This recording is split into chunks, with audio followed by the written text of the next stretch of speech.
This episode is brought to you by Progressive Insurance. Do you ever find yourself playing the budgeting game? Well, with the Name Your Price tool from Progressive, you can find options that fit your budget and potentially lower your bills. Try it at Progressive.com. Progressive Casualty Insurance Company and Affiliates. Price and coverage match limited by state law. Not available in all states. To me, abundance isn't just about what's in your pantry. It's also about how you care for yourself. That's why I appreciate Azure Well. They offer vitamins and supplements focused on purity, potency, and consistency, helping support a wellness routine built for the long haul. When you're intentional about what you put in your body, small choices add up over time. Visit AzureLivingWell.com to shop and learn more. That's AZURE livingwell.com. These products have not been evaluated by the FDA and are not intended to diagnose, treat, cure, or prevent any disease. KEMPIRE is brought to you by... Hey, y'all. What is going on? How's everyone doing? How's everyone feeling? Let me know if you can hear me, see me, all that good stuff. This is our weekly recap of the Real Housewives of Atlanta. I am still not in the studio. We're getting the studio together. I recently moved, so I'm still putting out the content, so make sure that you guys are following and subscribed. It is a subscribers only live chat. What's going on? Shout out to everyone watching on Twitch. I hear we look even better and sound even better on Twitch. So make sure you follow me, The KEMPIRE, on Twitch. We're also live on Facebook, The KEMPIRE on Facebook. We're live on X. What's going on, X? I had to get some of y'all together over there on X. X is a whole other place. Okay, thank you, Tish. Tish says we can hear and see you. Thank you so much. Y'all, if you were following me during my Mexico City trip, you know where I got these. You know the story behind them. Join the Patreon, because even if you missed our Mexico City trip, I've left the newsletter links there so you can actually get some quick tips and tricks and all that good stuff from my Mexico City birthday trip, which I am overdue for another trip. Overdue. We had a whole conversation the other day about working a 9 to 5. I don't work a 9 to 5 anymore. I can work from anywhere. Okay, literally. So I need to book a trip expeditiously. But I've been dealing with a lot. But we will figure it out. Soon enough. I'll be a whole nother background. You're like, where are we now? Okay. Stay tuned, guys. Be sure to like today's video if you haven't already. It's an easy, free way of supporting not just my channel, but other channels as well. This is part 2 of the Real Housewives of Atlanta season 17 reunion, and we are talking all about it last night on Patreon. We watched it and talked about it then. I had a lot to say. So if you're not following me on Patreon, scan the QR code and follow me on Patreon. Where's my QR code? Follow me on Patreon today. If you're not already, I will probably go live there maybe later today if I have some time to discuss Ultimate Girls Trip and maybe watch it together. Maybe. We'll see. I already started watching it. I'm like, the first episode was a snooze fest. We did talk and recap it last week for our mini Tuesday takeover. I talked about Real Housewives of London as well. But we talked a little bit about that premiere episode. The premiere episode really wasn't giving much of anything. But I'm gonna ride it out because it's not a long season. It's not 20 episodes. I believe it'll probably be at the most 10 episodes. So we'll talk about it maybe mañana, maybe. Look, maybe. All right. Okay, first of all, before we get into anything, guys, be sure to let me know where you're watching from. I am streaming live from New York City, so I know some of you may have not been around, so you're probably like, where's this new background? Why do you have shades on? Mind your business. How about that? Mind your business. No, I'm in my new home. Okay? Be sure to let me know where you're watching from. I see Brooklyn's in the house. Adidas Stallion says Ultimate Girls Trip is a big snooze fest. I haven't watched the second episode yet. Jamaris is watching from Atlanta. Buffalo, New York is in the building. New Jersey, Ohio.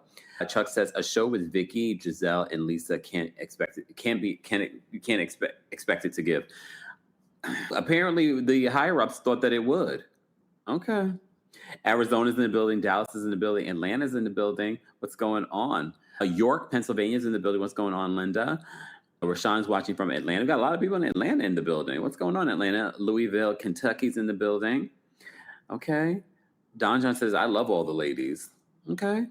We'll see what the ratings say. Harrisburg, Pennsylvania's in the building. Got a lot of people in Pennsylvania as well. Omaha, Nebraska, what's going on? Tampa, Florida. New Rochelle. I haven't been to New Rochelle in a long time. Baltimore, having big fun in Baltimore is in the building. Los Angeles is in the building. Is it Riley? Riley, North Carolina? I know I got that wrong. Macon, Georgia's in the building. Portugal. What's going on, Portugal? I was just thinking about Portugal. I have my literally in front of me the tiles that I got from Portugal. And it accidentally dropped. It didn't break completely, but behind it broke a little bit. So I might have to make a trip to Portugal just to get me a new one. I really don't need a new one, but I like tiles. I like collecting tiles during my travels. All right. Durham, North Carolina is in the building. Indianapolis is in the building. Toronto's in the building. If you're part of the replay crew, be sure to let us know where you're watching from as well. Also, let me know how you would rate this week's episode of The Real Housewives of Atlanta's Reunion Part 2. We were watching this together last night on Patreon, and I said Part 2 definitely was a lot better than Part 1. But rewatching Part 2, I am so frustrated. And part of my frustration might be because I am also trying to take notes. So trying to take notes when so many people are going back and forth and they're going from one topic to another topic and it's like it's all over the place, or it's a nonsensical issue that doesn't make sense and they've been arguing about it the entire season. And I know this is Housewives. This is what happens. However, the issues between Angela and Shamia, I wrote notes on it. I'm not sure if I'm going to even go through the notes because I'm already annoyed with it. I'm annoyed with both of them. I don't believe they have a real issue. And even with Angela trying to explain said issue, I'm not saying that she's completely wrong. I'm not saying that Shamia is completely wrong either or innocent. However, even when Angela was asked to apologize, she wasn't even able to apologize. Angela, you have been a great housewife, but you need to start taking accountability. I know that's hard for some of us Tauruses because we always believe that we're right, because that's what we're seeing, a Taurus on Taurus fight.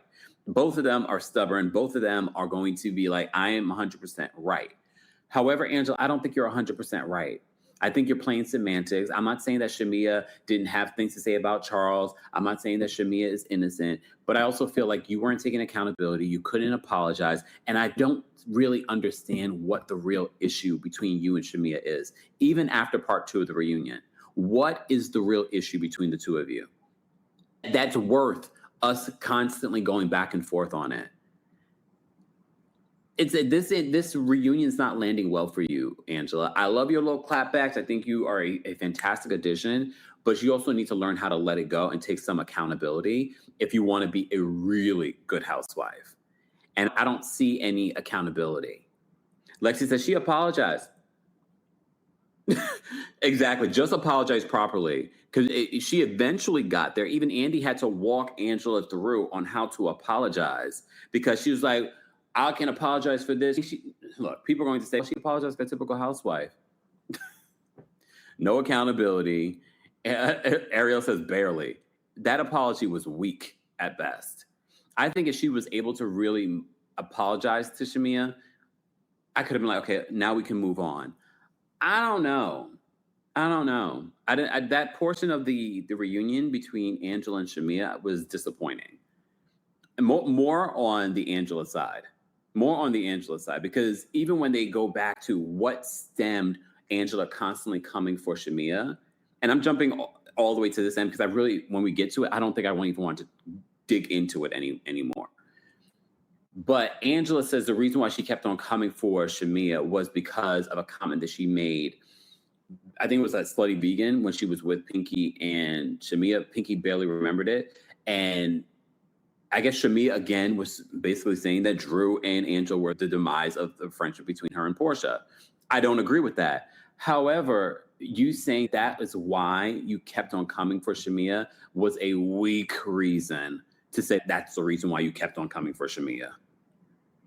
I really thought maybe at this reunion, I could have been like this.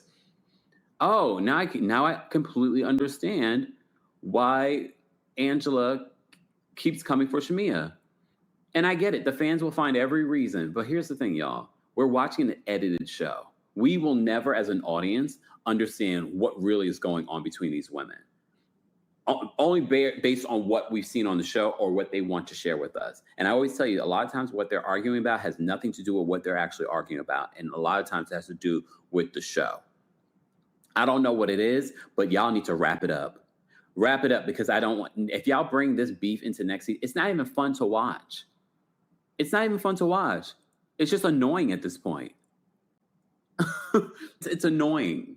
At least when Angela and Pinky fought, you saw how they were able to resolve their issues, but they have that all-out battle. That was fun to watch. And now they're cool.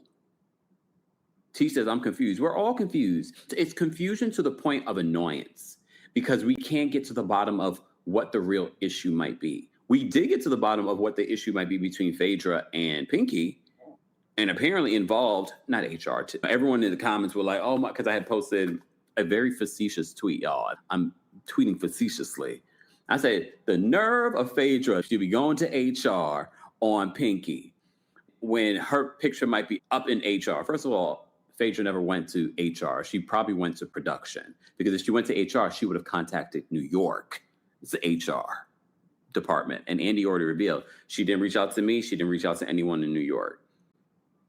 So I facetiously tweeted at people like, weren't you in H? It involved a pow, pow, pow. Y'all saying she can't go to H. Y'all need to go touch some grass. Go touch a plant. Go hug a tree. Y'all can't read between the lines. I'm being facetious. I'm not saying that she can't go to HR. Y'all don't understand the joke? Huh? Lord. This is why people end up not wanting to be on social media or tweet, because y'all take everything that someone says facetiously about a show of entertainment as you're so biased. It's a show, an edited one at that, of entertainment. My review is not reporting on the news. My review is what I liked about it, what I didn't like about it, what I thought about this particular situation. So if I'm biased, it's because I'm supposed to be. It's a review. People are here to hear my opinion, not the news. When we are talking about the news, we will conduct ourselves that way. But even if I am talking about the news here, this is still an opinion channel. This ain't CNN. I am not claiming to be a journalist. I am not Don Lemon. You can go to Don Lemon's channel and you can get journalism, okay? Wave Key says, let them know, Greg. It's Monday morning. Look, it's Monday afternoon at this particular point. The whole idea of anyone, any content creator on any side of a conversation, when you guys are saying that they're biased, please understand I'm looking at you like you're ignorant, because then you don't understand what a recap and review is versus of a show versus what real journalism is. Please understand, when you say someone's biased, I'm looking at you like you don't understand English. I'm looking at you like you're dumb. We said it. Look, we said it, because that doesn't make sense. That doesn't make sense. Clearly, people are going to be biased when they're reviewing a show. Period. All right? All right, moving on. Moving on, all right? Lisa says, let's get it cracking, Kim. I just wanted to start off with that. Before we get into our review, no one made me mad, but it's just something that it's a compounding thing that we see all the time. And I'm sure other content creators can relate. And I'm just saying, this is where I find it to be stupid for people to be like, oh, you're so biased. People have been saying that since the beginning of my channel. I'm just reiterating, you can't say someone's biased when you're talking about a review of a show. They're clearly going to be biased because they're talking about what they like and they don't like. They're not reporting on the facts of a situation. Again, you can't report on facts of a situation when you're watching an edited show. But anyway, I've digressed. I was wearing green so I can look. Ruth Ann says KEMPIRE is coming in hot.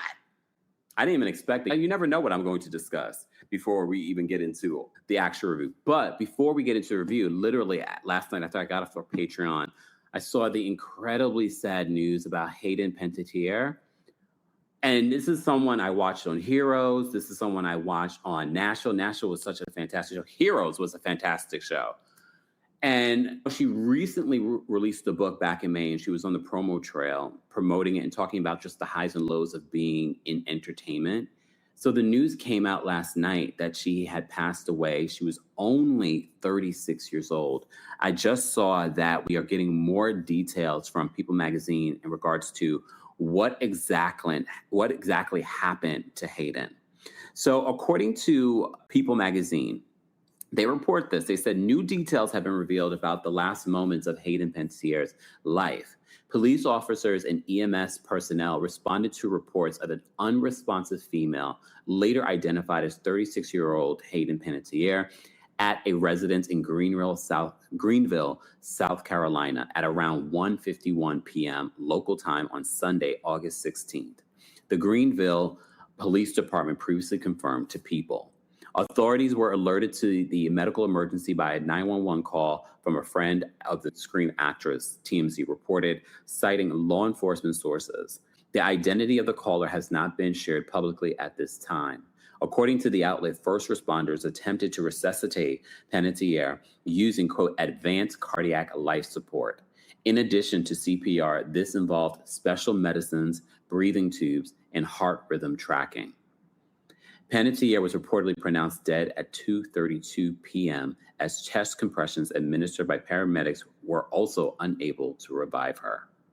According to a dispatch audio obtained by People, officials were heard discussing an, quote, overdose and, quote, cardiac arrest around the time of Panettiere's death.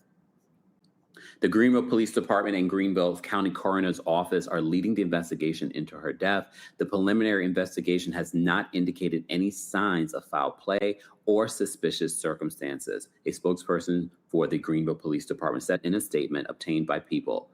Quote, an acquaintance of Ms. Panettiere placed the 911 call. Police informed People that Panettiere's official cause of death won't be released until after an autopsy. They did not confirm claims that advanced cardiac life support techniques, quote, advanced cardiac life support techniques were used to revive her.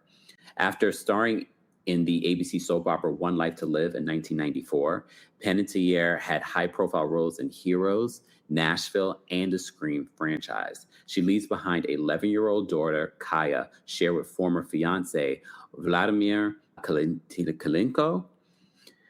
And People reminds us, if you or someone you know is struggling with mental health challenges, emotional distress, substance abuse problems, or just need to talk, call or text 988 or chat at 988lifeline.org 24/7. As I said to you before, Hayden Panettiere just released her memoir. And I said this on X last night, and I'll be talking about this a little bit in the book review that I did for Patreon in regards to Brandy's book, Phases memoir. And Brandy talks about this in her book as well. When you start digging into just things that have happened to you in the past, I'm not surprised that this may have caused a lot of pain for Hayden. She's already opened up about struggles with substances and things like that. So it wouldn't shock me that opening that old wound could have triggered a relapse in her recovery. But also, just when you have an addiction, relapses happen. And just the whole promo that she did broke my heart, and I know a lot of people's hearts, people that grew up watching her on One Life to Live. I completely forgot she was on One Life to Live. I used to watch the soaps as a kid, and I remember her on that. But I remember her more so for her roles on Heroes and Nashville. She was a phenomenal actress. The way she was able to just invoke what it felt like to be a star in that role in Nashville, because she was playing a star. She was playing a famous singer. And the way she was able to really capture that. Now, when you look back at her life, you understand how she was able to kind of capture the darkness of that role. So very sad news to report in regards to Hayden. I definitely send love to her daughter and her family that are mourning this loss right now, and to all the fans, because I think people don't realize there are a lot of people that connect with people like actors and singers because of their art. And through that connection, they feel solace, they feel happiness, they escape their own challenges and issues. And people that read her book or saw the interviews when she was promoting the book could relate to either the addiction that she had gone through, the abuse that she had experienced.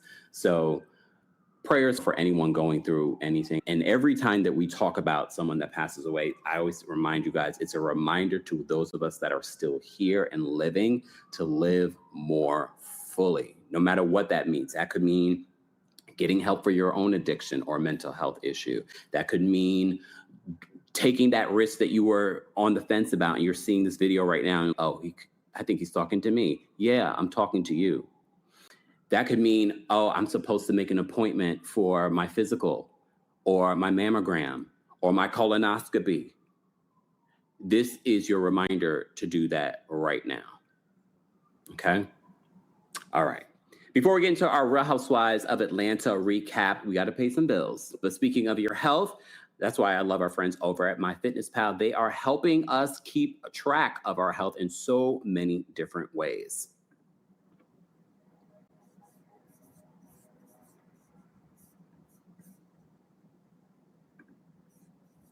Okay, real talk, MyFitnessPal moment. Because this week has been a lot, I moved. So my kitchen's in boxes and I'm basically eating like a raccoon. And then to really round things out, I also had a colonoscopy this week. Yes, living the glamorous life over here.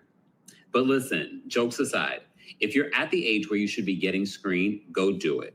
The prep is the worst part. And even that's honestly not that bad.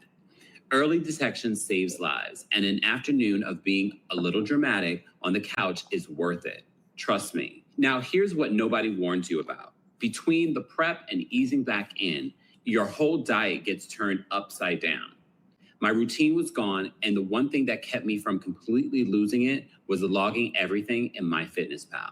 Even when my meals looked nothing like normal, I could still see it, stay on top of my protein, and get back on track faster. Because, as I keep telling you, your nutrition is the foundation that everything runs on. Your energy, your recovery, all of it.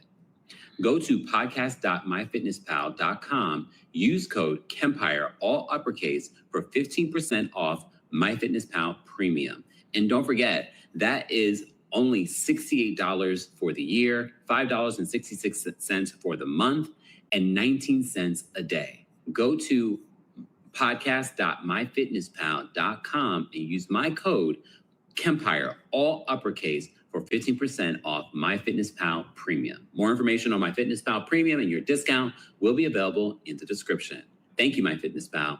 I'm Hannah. I've lost 75 pounds in 20 months with GLP-1s, plus diet and exercise. On RHOA, I've gone from struggling to run a mile to running farther every day. You can access FDA-approved GLP-1s online. Get the support you need to reach your weight loss goals. Go to rho.co/weight to see if you qualify. I'm a paid RHOA partner. 20% average weight loss in 1 year in non-diabetics with obesity or overweight with a weight-related medical condition versus 3.1% in placebo arm. RX only. To stay informed about serious side effects, go to rho.co/safety.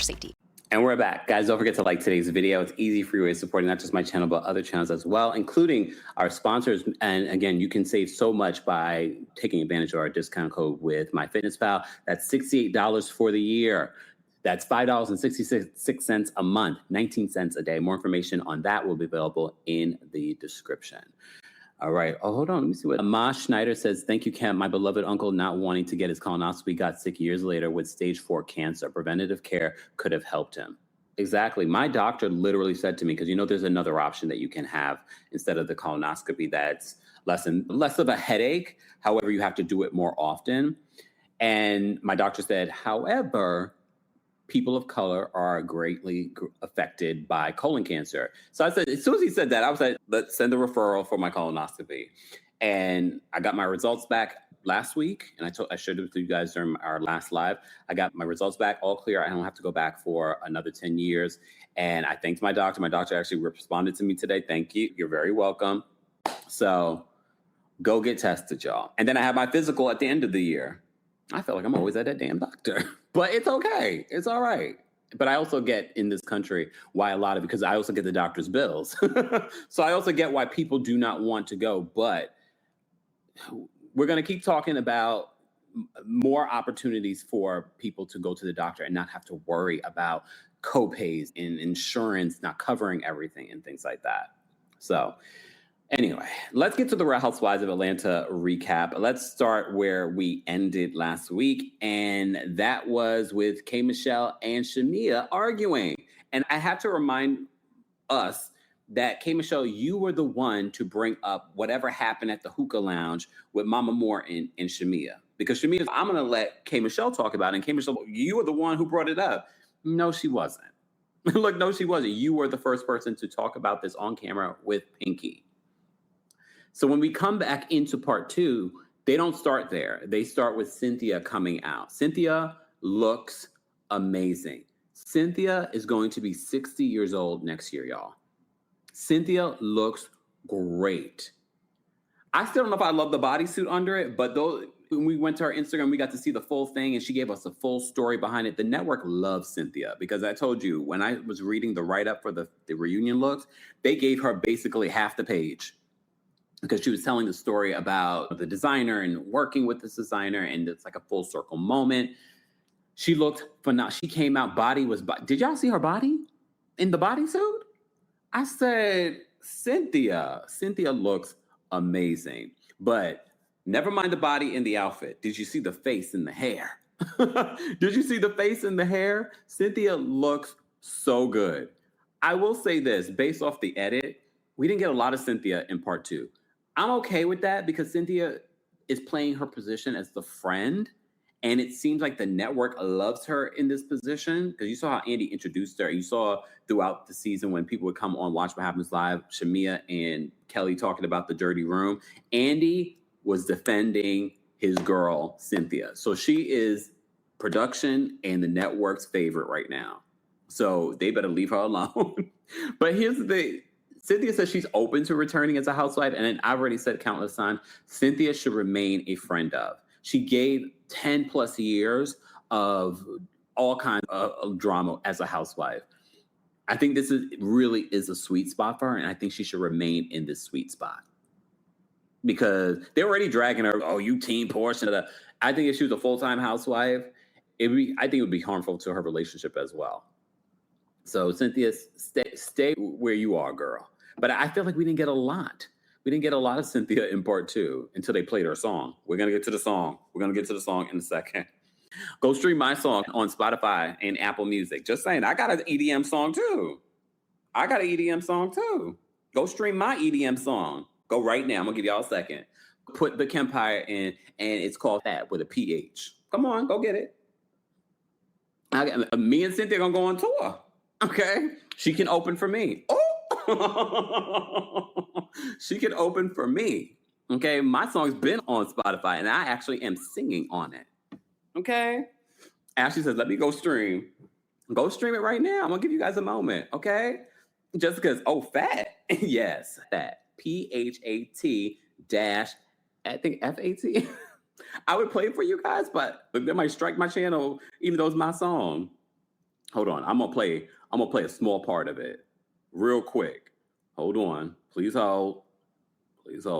Kempire.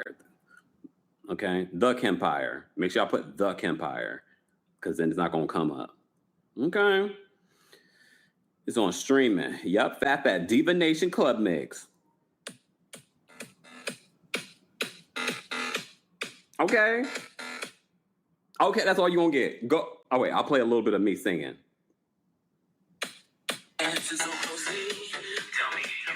Look, let me do Andy. What the hell was Andy Cohen doing, y'all? What is that? That's the man y'all have hosting Love Island with those 20-something-year-olds? What was this? I said, I couldn't even listen to the song and enjoy the song because Andy had me cringing.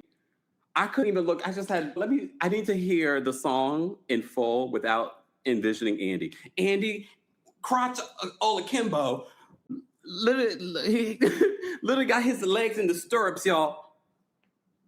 And then, what the corny? Sam says Andy was really turning up. L. Ramey says, I loved Andy. It made me cringe. I said, what is he doing right now? And then when they did the mic drop, he was like, this man... I was like, come on. Exactly. Hold on. Where's the comment? He really liked the song. Or someone said he really liked the song. Then he forgot where he was for a second. A mess. Gray Area says, because why was he leaned back and legs wide open for that song? I guess that's what he does when he at the club. I guess he don't just be twiddling the nipples at the club. It was giving... exactly what it was giving. Okay. I was like, what? I couldn't watch him anymore. I was like, I need to listen to this damn song. Okay. Talk It Is says, damn, Kip, you hate fun. That was fun? He looked corny. He looked corny as hell. It has nothing to do. I wanted to enjoy the song, and I'm looking at Andy. What is he doing? That wasn't fun to me. That was just showing Andy's age. I was like, okay. I was like, all right. All right. Moving on from there. I'm going to get back to the song because I jumped to the EDM song. These says that he was corny. Just saying. All right. Oh, Lord. A Green Yoshi says, Andy is a wild one. Remember him and Anderson Cooper on New Year's Eve. Look. All right. Let me get to my notes because I haven't even gotten into the Real Housewives of Atlanta Season 17 Reunion Part 2. Okay?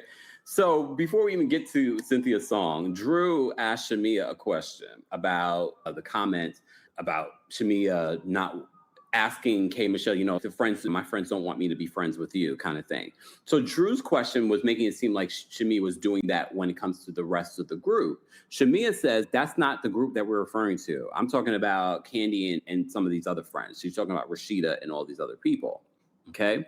However, Portia decides to chime in and says it does have to do with this group. And she believes that Shamia's behavior with K. Michelle was manipulative and that she was trying to isolate K. Michelle from the rest of the group. Which was interesting to see K. Michelle and Portia on the same side because in part one, they weren't necessarily on the same side. So K. Michelle said Shamia was constantly asking her to be loyal in this group. Shamia confirms that she's like, I was asking you to be loyal to me and be a real friend. Shamia, no wonder you've been quiet since the reunion was filmed. Because remember you saying Shamia's been real quiet. Everyone else has said something on social media, but Shamia's been real quiet. But Shamia confirmed, I did ask you to be loyal to me. And it reminds me of what happened and what was exposed in last season's reunion, where Shamia was accused of trying to form an alliance and trying to bring Portia into said alliance. So it feels like that's exactly what Shamia ended up trying to do with K. Michelle. So everyone that had speculated, including Angela, that Shamia was in those other girls' ears and she was trying to separate the group, for me, I was like, oh, it's kind of confirming that. Here's the thing too, because people be like, I thought you don't believe K. Michelle. You said that K. Michelle's a lie. She is. Doesn't mean that she doesn't tell the truth sometimes. The same with Shamia. Doesn't mean that Shamia doesn't tell the truth sometimes, because during this recap, there will be moments where like, I actually believe Shamia. And there'll be moments where I'm like, I actually believe K. Michelle. Doesn't mean that they don't lie.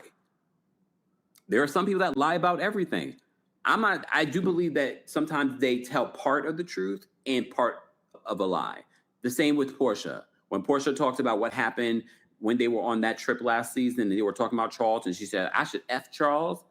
I do believe some of what Portia says. What I don't believe is that Portia didn't say anything beyond, I don't really know him. I do believe she said more. So two things can't be true. I'll be twerking on this fence with Portia. Okay. All right. Miss Hawkins says that Kate is a liar. She can be a liar, but can't she also tell the truth at some point? Okay. Some of y'all in the chat are liars too. Look, some of y'all in the chat are liars too. Okay. All right. Let me get to my notes because then I'll be here for 400 hours if I don't start paying attention to my notes. Okay. So K. Michelle says that Shamia did, in fact, ask her. She was constantly saying that she wanted her to be loyal. Shamia denies that. She denies that she was constantly saying. She said, I may have said it once. But she said, I did ask you to be a loyal friend. Okay. So Portia says, and that was the start of the alliance. Portia was very active in part 2 of this reunion. K. Michelle says that Shamia was the one that ran and told everyone about their night out. But in fact, it was K. Michelle. It was definitely K. Michelle because we saw it. So apparently they had a recent conversation before the reunion, like 1 or 2 weeks ago before they filmed the reunion. And Kelli was there. Kelli literally was in the middle of this conversation. What happened apparently, because you remember we did a video where Shamia said during her V103 interview that someone tried to fight her. It was revealed that it was actually K. Michelle. K. Michelle, when telling the story about this meetup, says, I slammed my hands on the table, but I didn't try and fight you. So Shamia gets up and reenacts what actually happened, but she reenacts it to Kelli. And Kelly's like, why are you doing it to me? And I believe Shamia. I believe that K. Michelle did do that because we saw how many times this season where K. Michelle was being confronted by Drew and she started getting crunk with Drew. She wanted people to hold her back. Do I think that she's actually going to fight you or hit you or do something? I don't know if she'll necessarily hit you. She might throw something at you because we've seen years of that happening before.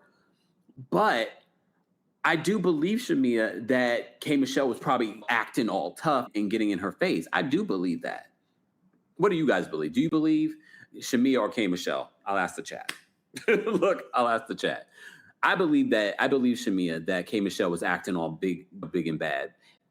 And I'm not basing this off of her Love and Hip Hop years. I'm basing it off of what we saw of K. Michelle this season. Every time she got into an argument with Drew, she would act like people would hold her back and she would be like moving forward. We literally have 2 examples of that with Drew this season of K. Michelle. So I do believe that K. Michelle didn't just slam her hands on the table. I do believe K. Michelle was Drew.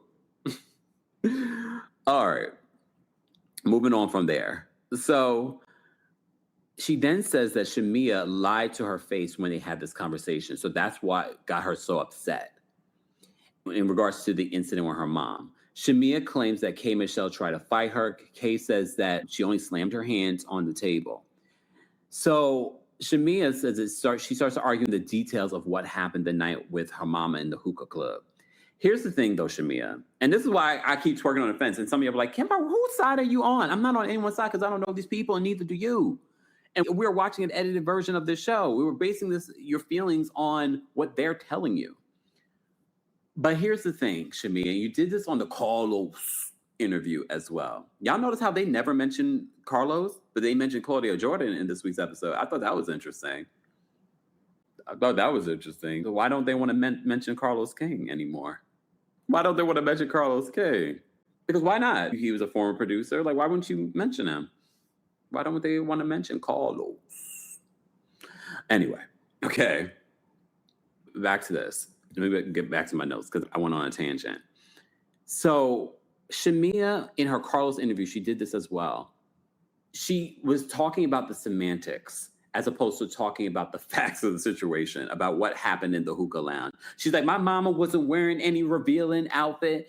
And again, that could be just laying out the facts like, oh, K. Michelle is not a reliable reporter, so you can't believe everything that she says. However, nothing that Shamia has said about what happened that night really proved to me that it didn't happen. Because Shamia is talking about what her mama wore, that they didn't go to the club at 2 a.m. It was actually 11:50 p.m. Those details does not prove that what happened in the conversation didn't happen. So can you get to the point? Because I'm not sure exactly what you're saying actually proves anything at all. You're talking about the time, you're talking about what your mama wore, but what did your mama say? Did she call Portia a Jezebel? Based on what we've seen of your mama, I could see her saying those words. Exactly. You can see her saying, Portia, that Jezebel like her mama. Okay. So K. Michelle basically says your mom FaceTimed her husband in the club and said that Mama, Miss Diane, tried to have, I'm deciphering because there was a lot of back and forth. So I'm trying to decipher what was being said and argued about. So based on what I'm feeling, they went to hookah club. Mama Morton got her things pushed up, her white suit right after church. And it's 11:50 p.m., not 2 a.m., because it's late. Nothing but the devil happens after 2 a.m. So she got to make sure she get home before 2 a.m., right? So she claims that Mama Morton times Papa Morton, and it's like, I'm here in the club with K. Michelle. Can you tell her what really happened? Hold on, wait a minute. So does that mean K. Michelle knew about the Miss Diane rumor, and that's why she had that facial reaction in Scotland? Not us figuring out the case. Not us figuring out the case. We're figuring out the case. So K. Michelle knew before Scotland. That's why she had that reaction in Scotland. She was like, no, don't say it. Only one KBC says, bingo. Come on. So she's FaceTiming. Look, let me get it in the camera. She's FaceTiming Papa Morton, Mama Morton. K. Michelle's on one side, Shamia's on the other side. I wasn't there. I'm making this up. Okay? Basically, I'm reenacting. I'm giving you a reenactment. So she FaceTimes Papa Morton, and she's like, baby, can you do me a favor? I'm in the club. I'll be home because nothing but the devil. Nothing but the devil happens after 2 a.m. So I'll be home shortly. But I'm at the hookah lounge. With K. Michelle Kimberly. And I've been trying to tell her she got to remain loyal to Shamia because those Williams and that Miss Diane ain't no good. The devil. Tell her about how she tried to have you come over and lay some pipes, and we weren't talking about those types of pipes. Tell her. Listen, Kate Michelle, you paying attention, girl? I know you had a few whiskeys. Pay attention, okay? All right, because he gonna tell you the facts of the situation. Remember when Miss Diane, she was having pepperoni pizza on Cordell's couch, and then all of a sudden she calling you to come lay some pipe. And we're like, where she wants you to come over there and lay some pipe? And K. Michelle says, I don't want nothing to do with laying the pipe. And you know that Portia is a Jezebel, just like her mama. All right? Just like her mama, Jezebel. Okay? I'll be home shortly because, like I said, nothing but the devil happens after 2 a.m. Okay? Nothing but the devil happens after 2 a.m. Okay? So that's what happened. So K. Michelle knew about the mama situation before Scotland. That's why her face, so many of you said it. You said K. Michelle knew about that situation beforehand. So Shamia, you lied because you said that you didn't tell anyone about it until Scotland. Now I cracked the case. Come on. So that is what happened at the club. Let me go back to my notes because we're figuring this out together, y'all. We're going to figure this out together, and I'm going to take callers at the end. And I want to hear your speculations because y'all have been saying, y'all said K. Michelle knew about the mamas. That's why she had that reaction in Scotland. She was like, no, Shamia. It was K. Michelle. I know you've done some acting, but come on. I still see her face in that moment. She's like, no, Shamia, don't do it. Shamia crashed out. She definitely crashed out. So K. Michelle accuses Shamia's mother of calling Portia a Jezebel. And even Andy's reaction, he's like, Jezebel?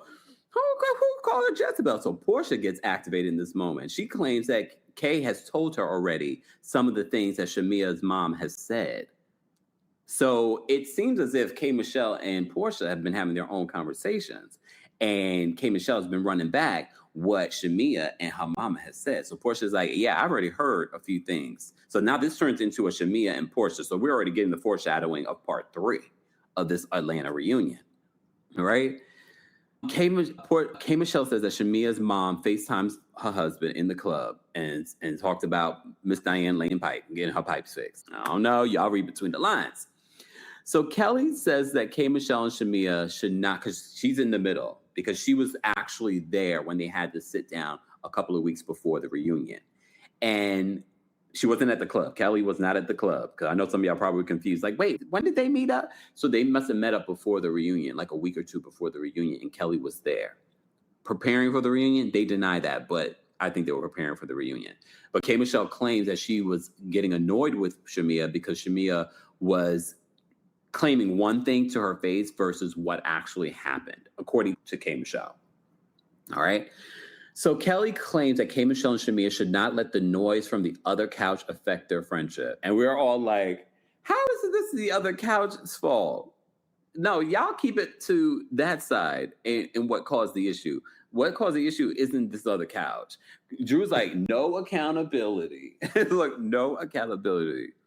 Kelli, look, I said this before, I'm going to say it again. Do I love Kelli all the time? No.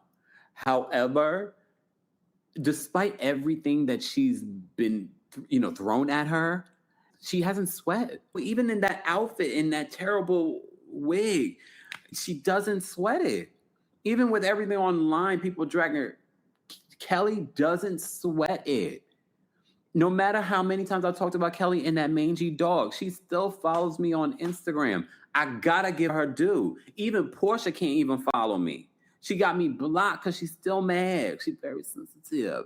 And I always find Pisces to be way more sensitive than Cancers, but apparently not. Because Kelli might get in her feelings eventually. And look, it is what it is. But Kelly's still following. All right? And I have to give her kudos. Okay? She keeps getting knocked down by everything and everyone. And she keeps fighting. She keeps fighting. And according to Andy, they don't check bank accounts, so she's going to keep her job. She's definitely going to keep her job. All right? So Kelli says, you got to not listen to the noise from across the couch. And the other couch, what are you talking about? We ain't said nothing. What are you talking about? So then Angela and Kelli get into it. Angela claims that Kelli's current restaurant's about to close. I don't wish that for Kelli. Honestly, because having a restaurant, how long has that other restaurant been open? How long has Nana's Chicken and Waffles been open? I feel like I've heard about that place for a while now. So I don't wish that on her. I think it's probably going to do just because she's on this show, to be honest. But according to Angela, she says that her current restaurant, the one that Drew didn't visit, is about to shut down. And she's like, no one on that side of the couch has a brick and mortar. And then Phaedra gets offended by that. It's like, excuse me? She's just like, I am successful. I have business. Look, I don't know in regards to Phaedra's actual success, but one thing we have to say in Phaedra's defense is that we don't see her out here looking broke. We don't see her out here owing anyone or being sued by anyone for owing money. She's had her home for 10 plus years, this new home. She's had, even when she wasn't on the show. I got to give her some credit. I'm like, I know some of you are going to come in. Kempire, you didn't like Phaedra. I don't know Phaedra not to like Phaedra. I can't say I like Phaedra either, but you know what I mean? But yeah. So Phaedra is very offended by that. Phaedra was so activated in this reunion, but it needed to happen. It needed to happen because Phaedra's sort of been gliding by these last couple of years on Traitors, on Married to Medicine. Sidebar, did you guys see NECA with the ladies of Married to Medicine? They're about to start filming. Just pay attention to social media with the Married to Medicine crew. All right. Anyway, I've digressed. So before we move on, guys, we got more bills to pay. Look, shout out to the sponsors. And one of these sponsors, it's literally right back here. Shout out to Lola Blankets for sponsoring today's live. Look. Okay, I have to talk about this because this just showed up and I have not stopped touching it since. You see this? This is Lola Blankets, and this is genuinely one of the softest things I own. Look at this. Oh my gosh. I was just showing this to my friend and she was like, oh my God, this is so soft. You know I'm a blanket person. Winding down usually means something on in the background and something soft around me. And this one is a different tier. It's ultra soft, luxury faux fur, and it's got this stretch to it, like 4-way stretch. So it's not stiff. It actually moves and drapes the way that you want a blanket to. It instantly makes wherever it sits look more put together. I basically claimed it for the couch already. Look at this. You know, I just moved, so this is perfect. And it's not just a pretty piece. It's machine washable. It's double hemmed, so it actually holds up. No piling, no shedding, even after washing it. It's not precious. You can actually live in it. They've got over 20,000 5-star reviews. And honestly, once you feel this thing, you get why they call it the world's #1 blanket. This is officially replacing a few blankets I already own. For a limited time, my listeners and viewers, that's you, can get 40% off select Lola Blanket products with code KEMPIRE at checkout. Head to lolablankets.com and use code KEMPIRE for 40% off your order.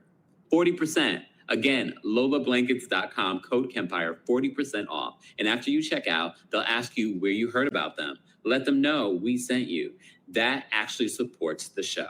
Wrap yourself in luxury. This is Lola Blankets. Look, it really is super soft. It looks like a real fur shawl right there. Look, okay. Fabulous. All right.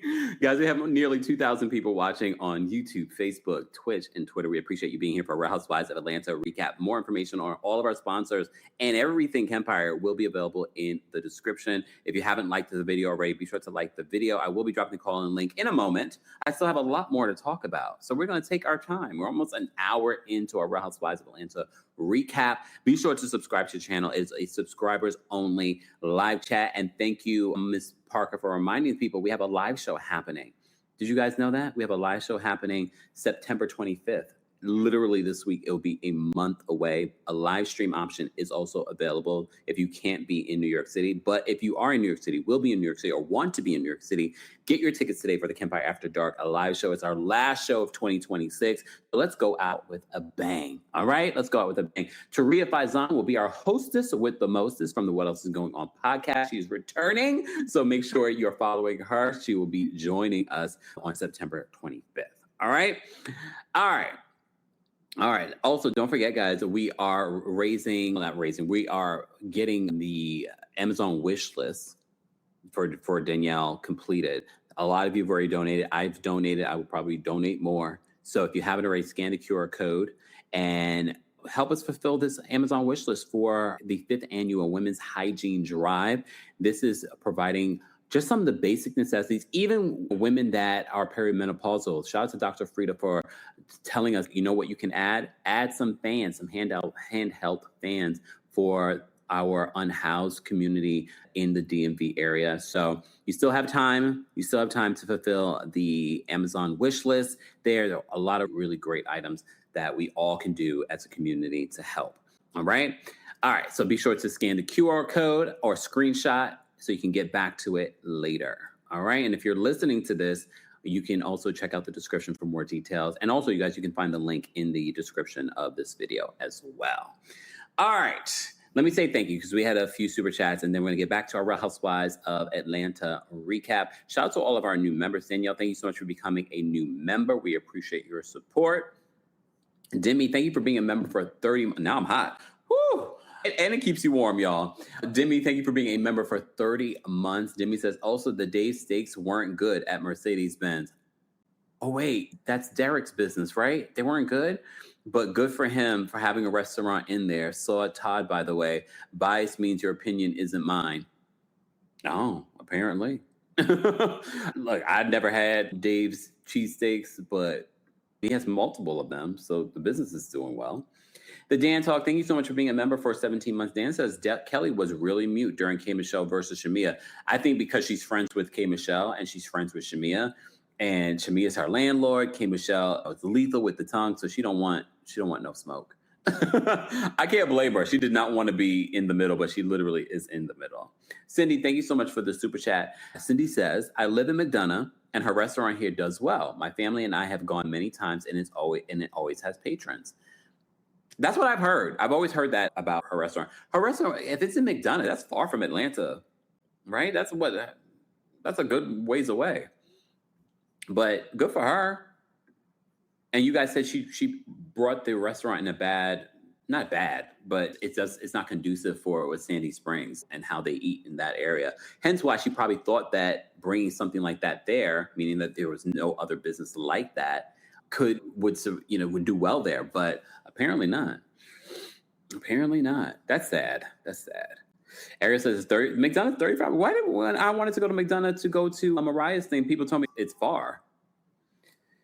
Thrice says it's 50 minutes from Buckhead. I guess it depends. I know you know the Atlanta traffic. Okay. You know that Atlanta traffic. Charge, yeah, it is far. I go back to Atlanta wanted to try Nana's. It couldn't be that far because I was going to order it, right? I was going to order it on DoorDash when I was in Atlanta. But they were closing early because they opened early and then they closed by 4 p.m. So it couldn't be that far because they were going to deliver it. Or maybe it wasn't. I just didn't realize it was that far.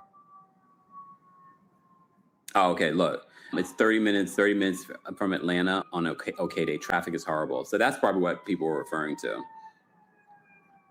Oh, hold on. Alexandra says if you think Atlanta's traffic is bad, you will loathe McDonough traffic. Really? Atlanta's traffic is pretty damn bad. Okay. Yeah, 30 minutes on an okay day. Traffic here is the devil. In every city, you hear all that noise? Okay. You hear all that noise? All right. Green Yoshi says, Atlanta, I'm sorry, your traffic is worse than New York. Here's the thing, though. In New York, at least we have the option of a very functional, I know, as a New Yorker, when I say very functional, but for the most part, it's a very functional subway system. We have plenty of options outside of driving that can get us around. So that's the difference. And I know in Atlanta, you guys have your own train system, but it's not the same as the New York system. Okay. Everyone, see, we go on tangents. Everyone's like, yeah, the McDonough traffic is bad. All right. Duty says, every time Kempire is live, I hear the NYPD in the background. That's not the NYPD. That's ambulances. That's fire departments. That's New York, though. No matter where you are, that's New York. And I'm not in my studio, so that's why you're here. I think you're probably still here in the studio. We'll see. We'll see once we're in there. All right. Let me see. All right. Thank you so much, Rashawn, for the super chat. Rashawn says, Kelli was on mute when K. Michelle and Shamia were going at it. She didn't want to get evicted. You can't be both homeless and have porcelain teeth. Rashawn, thank you so much for the super chat. Honestly, I don't believe it's because of that. I believe she doesn't want to be caught between the two of them because she's good friends with both of them. You know what I mean? Yes, I live in New York City, Florida, Nikki. I'm born and raised in New York City, and I live in New York City. All right. Let's move on. Guys, if you haven't already, be sure to like today's video. It's easy, free way of supporting. You can also hear our live recaps and special episodes on the Kempire podcast. I did just drop a new Club Kempire episode. I know some of you aren't subscribed, but Club Kempire is our Apple podcast paid subscription where I spill a lot of tea. I talk about shows that I don't talk about anywhere else. Matter of fact, I might do another episode and talk about Married to Medicine because I have a lot of thoughts on Married at First Sight. I have a lot of thoughts, but did I spill some tea about Married to Medicine? I'm going to spill it there on Club Kempire. Okay? I'm going to spill it there. So be sure to subscribe to the Apple Podcast subscription, Club Kempire. All right.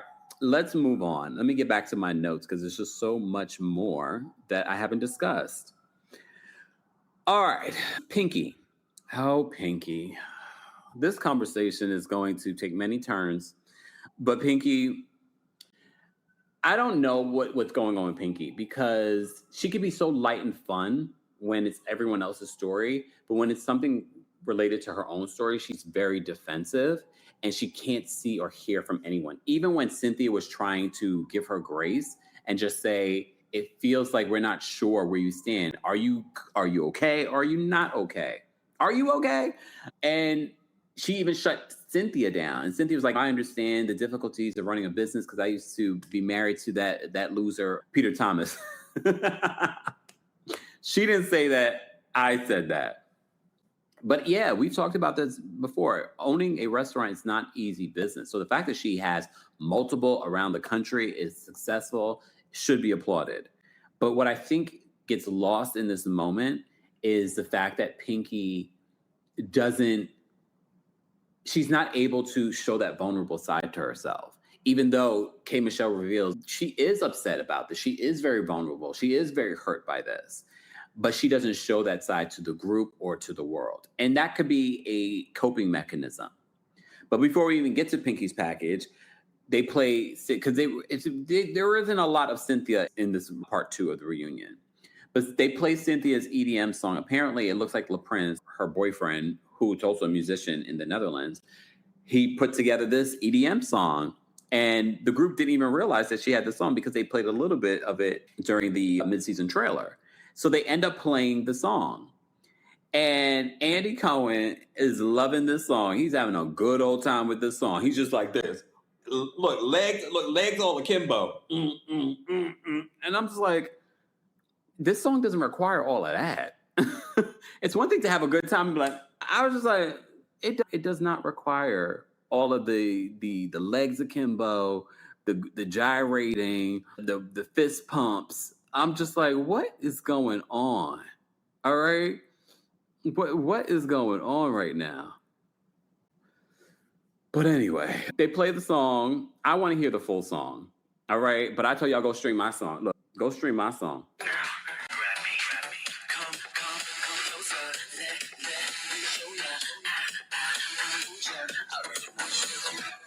Yes, go stream my song. Okay, bad. Diva Nation Club Mix.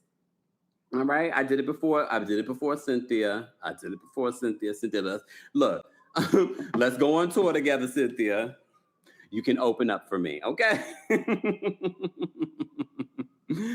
Oh Lord. Oh, hold on. Here we go. Sincerely says, just starting your live. Is it menopause? Because lately you've been giving grouchy, judgy, bitter Betty energy and just not the fun recap it used to be for me. Well, you don't have to watch. Sincerely. Am I not allowed to have a bad day? I want you to start a YouTube channel, Sincerely, where people are constantly talking. And mind you, I don't even read all the comments. I want you to start a YouTube channel and people are constantly critiquing everything about what you say, you do, and look like. And just because you see a moment, am I not human? Am I not allowed to be upset? This is why I don't share stuff with you guys. Now, if I really shared everything with you guys, then you would understand. But am I not allowed to have a moment, Sincerely? Am I not? But again, you always have a choice. You've been giving real bitter and grouchy lately. Well, you don't have to watch. But you're still here. You still here watching because obviously you're getting something from it. Just because we have a moment doesn't mean if the entire recap was like that, now I could understand. Pretty Brown says Sincerely is Kelly. No, it's all right. Yannette says the audacity of people. It is what it is. This is what I'm talking about. People think that I'm not human, that I'm not allowed to have a moment. Am I not? Rashawn says, Pinky, are you okay? Thank you, Rashawn, for the stupid chat. Rashawn says, when Andy was dancing like that, I gave the same concerned look Nene gave Kim too. Ring doesn't mean nothing. Oh my God. Exactly. Ebony says, people say that when you don't agree with them. And we never all agree in the chat. We just all know how to disagree with each other. Ooh, KNC says, Kempire is nice. Nicer than I'll ever be. Yannette, I'm not going to cuss out. She's not worth it. Okay? McDonough is awful, but because of the big trucks. Oh. All right. Let me see what you guys are saying. Hold on. I'm just trying to... Danny says, I've laughed so much through this recap. That's the thing. Because I know the majority of you have a good time during a recap. Because if you weren't having a good time, you wouldn't be here. All right? You wouldn't be here. All right. Moving on. Let's move on. Back to our recap of the Real Housewives of Atlanta. Let me see. Oh, okay. So we get into Pinky's package. Pinky talks about her bankruptcy, and she says, you know the blogs we blogging. Pinky, that part of your segment, what do you mean the blogs we blogging? Yes, the blogs have all kinds of different opinions about you filing for bankruptcy and whatnot. But when you said the blogs we blogging, I was like, what part? Did the blogs get something wrong in regards to what was going on with you? Because let's be honest, even though during the reunion you said that you're not losing your house, based off what the latest update was, it seemed as if you could be also giving up your main house that you currently live in. But she's claiming that, it's a part of her other residential properties. I'm like, not according to the latest update. But okay, she said the blogs we blogging. All right, fine. But Phaedra decides to chime in and she questions Pinky about making bankruptcy seem like a positive thing and using it as a tool. We've talked about this countless times. But if you watch the Peacock version, she talks a little bit more about this because we have to keep in mind, I don't remember the total amount that Pinky is trying to offshoot when it comes to the debt that she owes. This is where I agree with Phaedra and the rest of the group. and disagree with them, because we know we've talked about how bankruptcy can be used as a tool, especially when you're in a situation where you're trying to elevate, you're trying to reorganize your business, because there's many different types of bankruptcy. I believe she filed, was it Chapter 11? Was it Chapter 11 she filed for? I can't remember if it was Chapter 11. But she was trying to reorganize her business because she literally had someone that just recently went to jail for stealing from her monetarily and not paying her workers and things like that. So she said there were a lot of people that were mismanaging her business.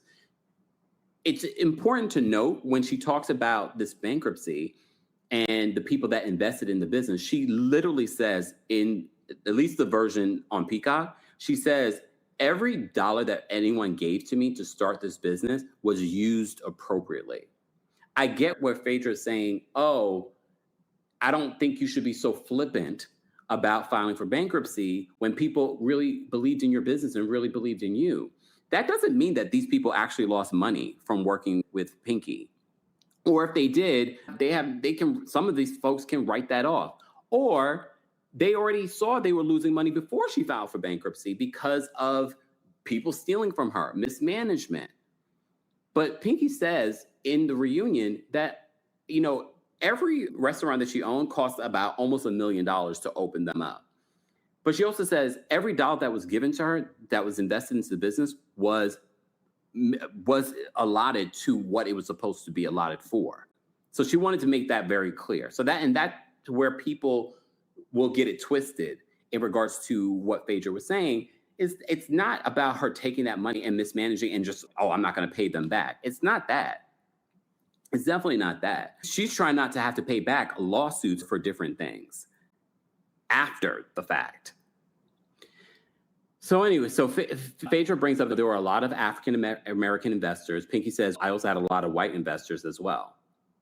Okay, so she was very defensive in regards to that. Pinky says that she protected a lot of people, so she won't even get into some of the details of why her business took the turn that it took. And I think part of the reason why it got so heated between her and Phaedra was because Pinky was kind of like, none of y'all have owned a business like this, a restaurant or anything like that, which is true, because owning a law firm versus owning a restaurant is very different. You know what I mean? Or any other business. It is very different. But coming that way at someone, and I get why some people that watch the show feel on the fence about Pinky, because she can come across very cocky, doesn't show vulnerability. And luckily, the Pisces, K. Michelle, chimes in. It's just like, I know it's coming across like Pinky doesn't care, that she's flippant, that she doesn't care about her investors, that she's using this just as a tool. But she's like, Pinky and I have had conversations where she's crying about this, where she's very emotional, but Pinky's not showing that side of herself with these women or to the audience. So, which is part of the reason why people are like, yeah, I don't know if I like Pinky or not. But Pinky said she finds it interesting that when white people do this, people allow them to move on and start new businesses and live their lives. But when a Black person does it, you're a terrible human being. That is an important conversation to have, because when we talk about big business, and she listed all the big businesses, she was like, when this business filed for bankruptcy, no one says anything. First of all, a lot of those businesses don't have a face, a public figure attached to it. So that's part of the reason. They could probably say what they want to say about it, but they don't have a connection to that person. That's the downside when you are the face of your brand. Okay? But I think Pinky, the way that Pinky addressed it, not Portia being the voice of reason, I was like, look at the Portia showing a lot of maturity here. And she was like, Pinky, we're not saying that you're a terrible person, that you weren't able to create a hugely successful business. That's not what we're saying. What we're saying is that the way that you address it, the way you're just not, it doesn't seem like you're sensitive to the people that invested in your business. But during the other version, the Peacock version, she does talk more about the bankruptcy and the business and how it was formed. And she emphasizes none of the money that was given to her invested into this business was misappropriated, basically. Okay. But the back and forth, I appreciated the back and forth between Pinky and Phaedra because it activated Phaedra. But what did I tell you? A lot of times the energy that we see between these women have nothing to do with what they're arguing about. Because what we later find out is that Pinky's really upset with Phaedra for going to the higher ups about allegedly about. And it makes me think, wait, what exactly did I could see Pinky saying something, but Pinky denies it. Pinky definitely denies it, and she wanted to make it clear. But the back and forth between Pinky and Phaedra, I was just happy to see Phaedra activated. Okay? Pinky says that she protected a lot of people. She won't get into it. And people, this could happen to any of you guys, including Phaedra. No, it couldn't happen to me. I'm self-funded. Oh, yeah. But here's a part. I don't know if this is played in the Bravo version, but in the Peacock version, Phaedra says she wants to know what are the profit margins for radioactive burgers.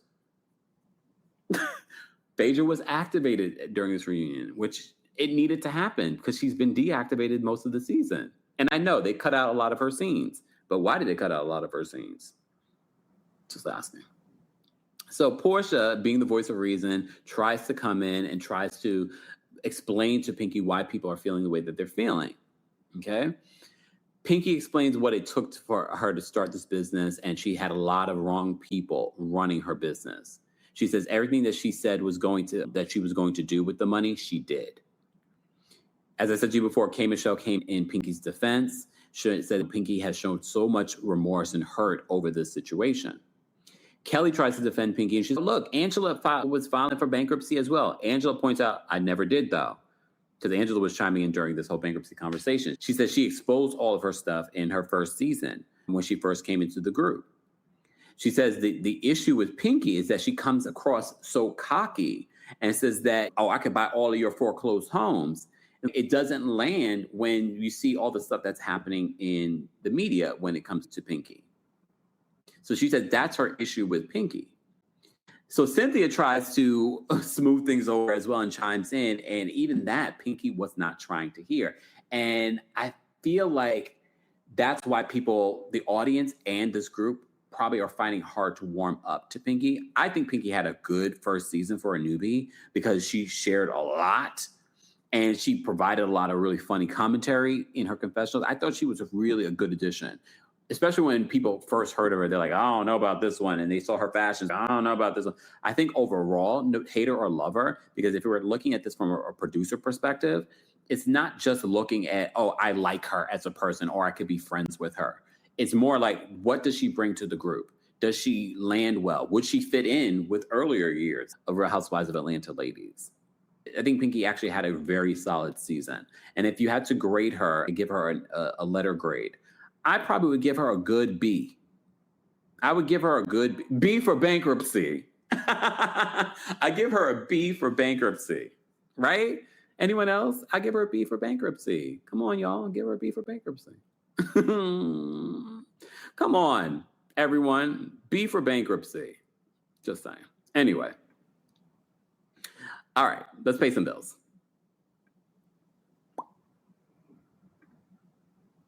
Come on, Bills. You know what's wild? For years, I watched people in my life try to force their hair into routines that were never built for them. Using the same products, the same just do this advice you see everywhere, and wondering why nothing worked. Turns out one size fits all almost never fits textured hair. It's not about trying harder. It's about using what's actually formulated for your texture. That's why I've been paying attention to Bask and Lather. As you already know, you can take a look at my beard. Their stimulating scalp and hair balm is made for curly and kinky hair specifically. 100% natural ingredients that actually penetrate the strand instead of just sitting on top and clogging things up. No petroleum, no lanolin, none of that heavy, greasy buildup.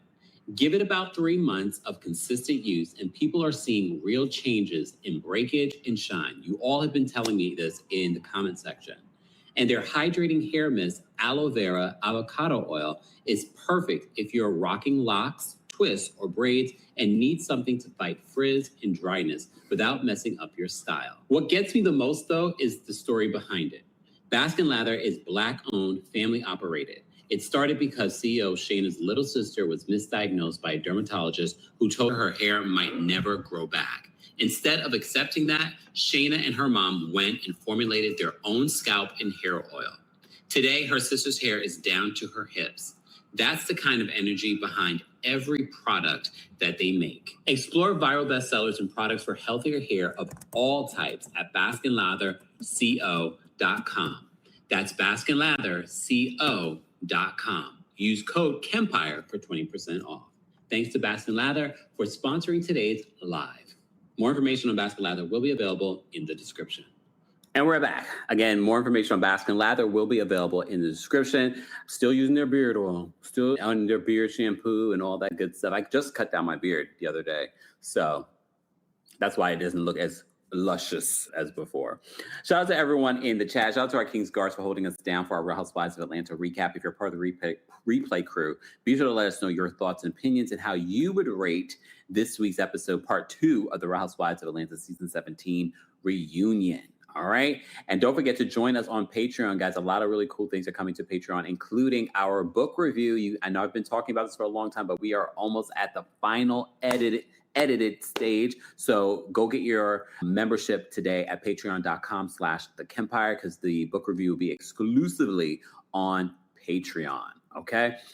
All right, let's get back into this recap. Let me just say thank you. We had a couple of super chats. Florida Nikki, thank you so much. Thank you for the super chat. It says just supporting. We appreciate your support. You can also support guys just by liking today's video. Island Princess, thank you so much for the super chat. We appreciate your support. Florida Nikki, thank you for another super chat. Florida Nikki says no one accused her of her mishandling. That was Kelli. Ooh. Kelli caught out there. Tish, thank you so much for the super chat and for being a King's Guard and member. Tish says, I wish Pinky had shown that remorse on screen. It reminded me of Erica Jane, just cold and defensive. Yeah. For some reason, she has a problem showing that side. Wave Keith, thank you so much for the super chat. Wave Keith, and for being a member. Wave Keith says, calling Pinky defensive when we're talking about her owing millions is gaslighting. Whenever the cast asks about her bankruptcy, it's never, how are you doing? But always, why did you do it? Ooh. Well, that's a good point. All right. Let me get back into my notes. I still have a lot more to talk about when it comes to this part 2 of the Real Housewives of Atlanta reunion. And I just dropped the call link for Royal Court members and senior royals here on our YouTube channel. Go snatch that up. Team Kempire members, I'll drop the call link for you guys on the post tab in just a moment.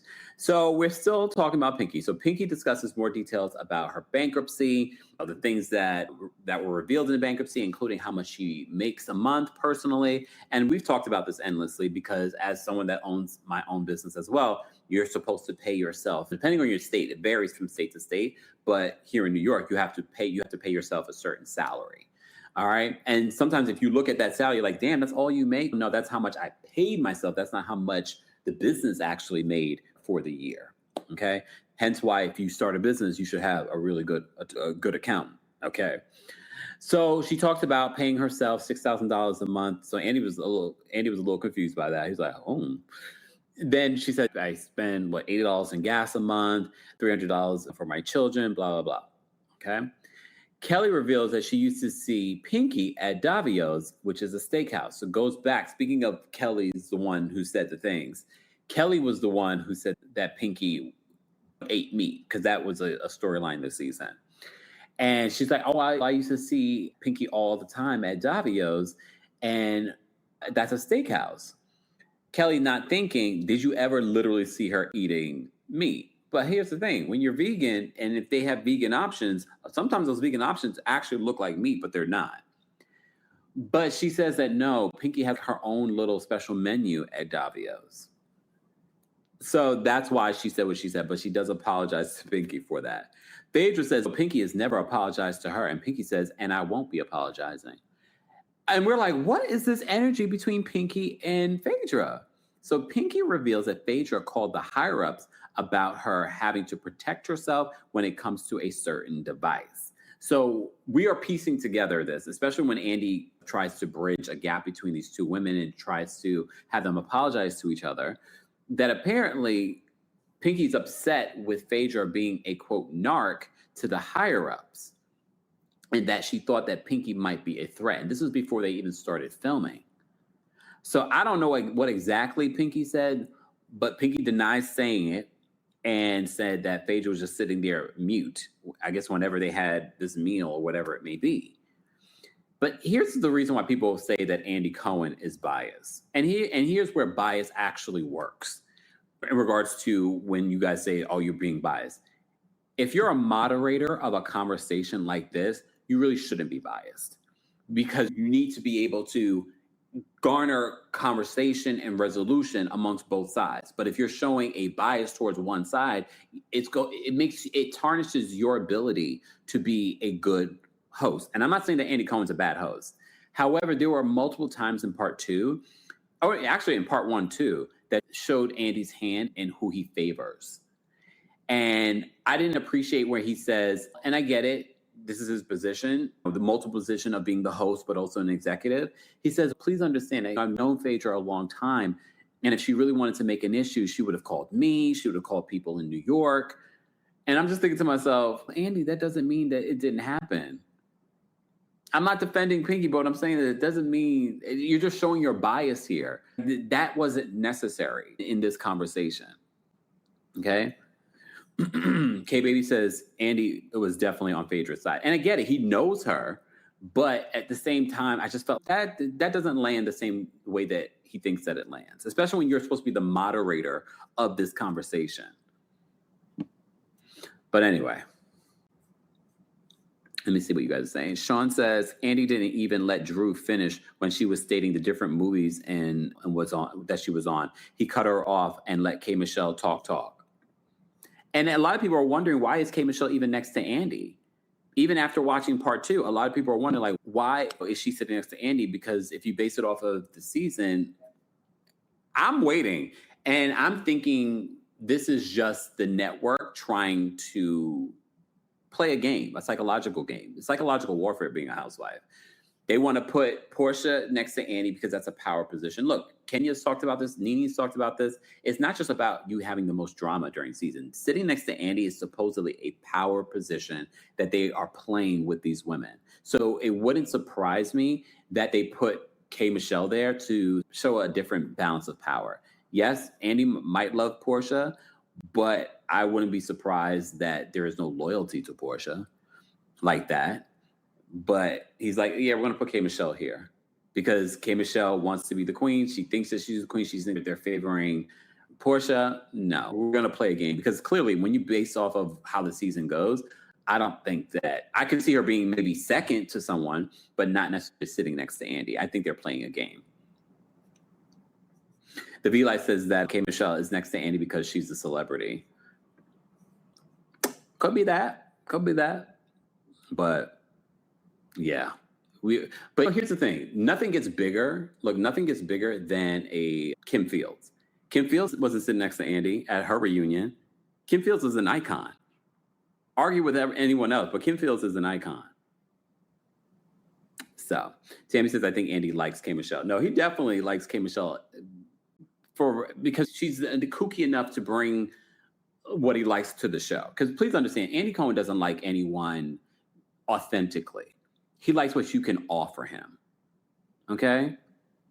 He likes what you can offer him. So the whole Nene of it all, he don't like Nene. And I'm not saying that he needs to. Nene called him a crackhead and a racist. Exactly, Mr. Andy. That's what K. Michelle refers to him as. And Portia thought that was so cute. Andy doesn't like Nene, but he will do whatever that needs to be done when it comes to his money. Period. Okay? And he knows that, even talking about Kenya this past week, he knows that Kenya has her strong fan base. So he's never going to be like, oh, I hate Kenya. Kenya ain't coming back. She's a liability for the network. Okay. Look. Come on, Island Princess. Island Princess says, Kempire, pleased with Kim Fields. What do you mean? Look, what do you mean? Tootie? Come on. Excuse me, Regine? And then what character did she play on the Upshaws? Okay. Do not even come in here with no shade against Tootie and Regine. Okay? She's been famous all her life. All right? Nothing gets more famous than Kim Fields when it comes to the people that have been on this show. All right? El Ramey says that Nene thought that she was bigger than the program. She definitely did. She definitely did. All right. I'm Serena Williams, and I'm healthier on RHOA. I've lost 34 pounds in a year with GLP-1s, diet, and exercise. On RHOA, you can access GLP-1 options, including the first FDA-approved GLP-1 pill for weight loss. Go to rho.co/journey to see if you qualify. 14 to 20% average weight loss in 1 year in non-diabetics with obesity or overweight with a weight-related medical condition versus 2.2% to 3.1% in placebo arm. RX only. To stay informed about serious side effects, go to rho.co/safety. Hi, Ryan Reynolds here for Mint Mobile. Are you looking for a beach read this summer? May I suggest your big wireless bill? It's got suspense, mystery, a slightly flat emotional arc, and a shocking twist where you realize you've been overpaying the entire time. Fortunately, though, Mint's story is better. Every plan, $15 a month, even unlimited. That's it. Happy ending, 0 tears. Give it a try at mintmobile.com/switch. Upfront payment of $45 for 3 months, $90 for 6 months, or $180 for 12-month plan required. $15 per month equivalent. Taxes and fees extra. Initial plan term only. Greater than 50 gigabytes may slow when network is busy. See terms. All right, let me move on because we still have so much to get into. I'm going to use my timer on my phone. I can't wait to get back into the studio, y'all. Lord. If you guys had to rate this week's part 2 of the reunion, how would you rate it from 1 to 10? How would you rate it from 1 to 10? Be sure to let me know in the chat. If you're part of the replay crew, be sure to let me know as well. All right, let me move on. Where are my notes? I can't even find my notes. See, this is why I'm not used to all of this. All right. Andy tries to defend Phaedra in that moment, okay?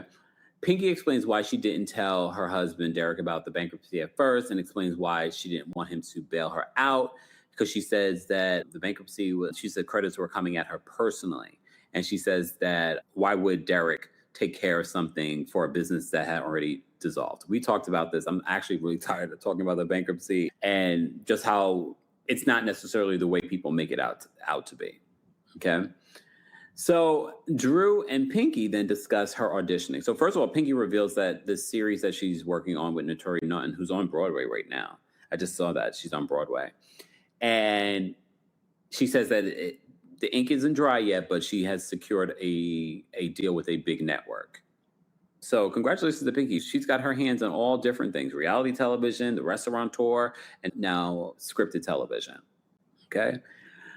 So Drew, here's the thing. So Drew basically explains why she had the experience that she had with Pinky in regards to auditioning for her show. I got to say, Drew was right. Drew is part of a union. Some people that don't understand how that works, she can't just say, I'm going to audition for this role. There are steps. And apparently Pinky skipped all those steps. And Pinky wanted to make it seem like she was upset that Drew called it a cattle call. Andy reminds her and says, sometimes that's what they call it in that world. But the thing is, too, Pinky, you made a lot of snarky and shady remarks about Drew and her acting. And they were making remarks even when Drew was saying, I've been a part of independent films before and shows and series before. So I'm not against doing that, but there's a protocol. There are steps to doing stuff like this. And I have to give it to Drew. She's right. Kelli tried to take a dig and says, oh, her Tubi movies. Sleep on Tubi, and we all make jokes about Tubi, but Tubi is like the #1 streaming app. Say what you want. And yes, there are some not so quality movies that are there, and maybe Drew's in them, but it's been very lucrative for a lot of movie actors and actresses and producers. So yeah, there are some movies on there you're like, oh my God, but there are people still making millions of dollars from creating on Tubi. Okay. And based off of this divorce, Drew's making money in a variety of different places.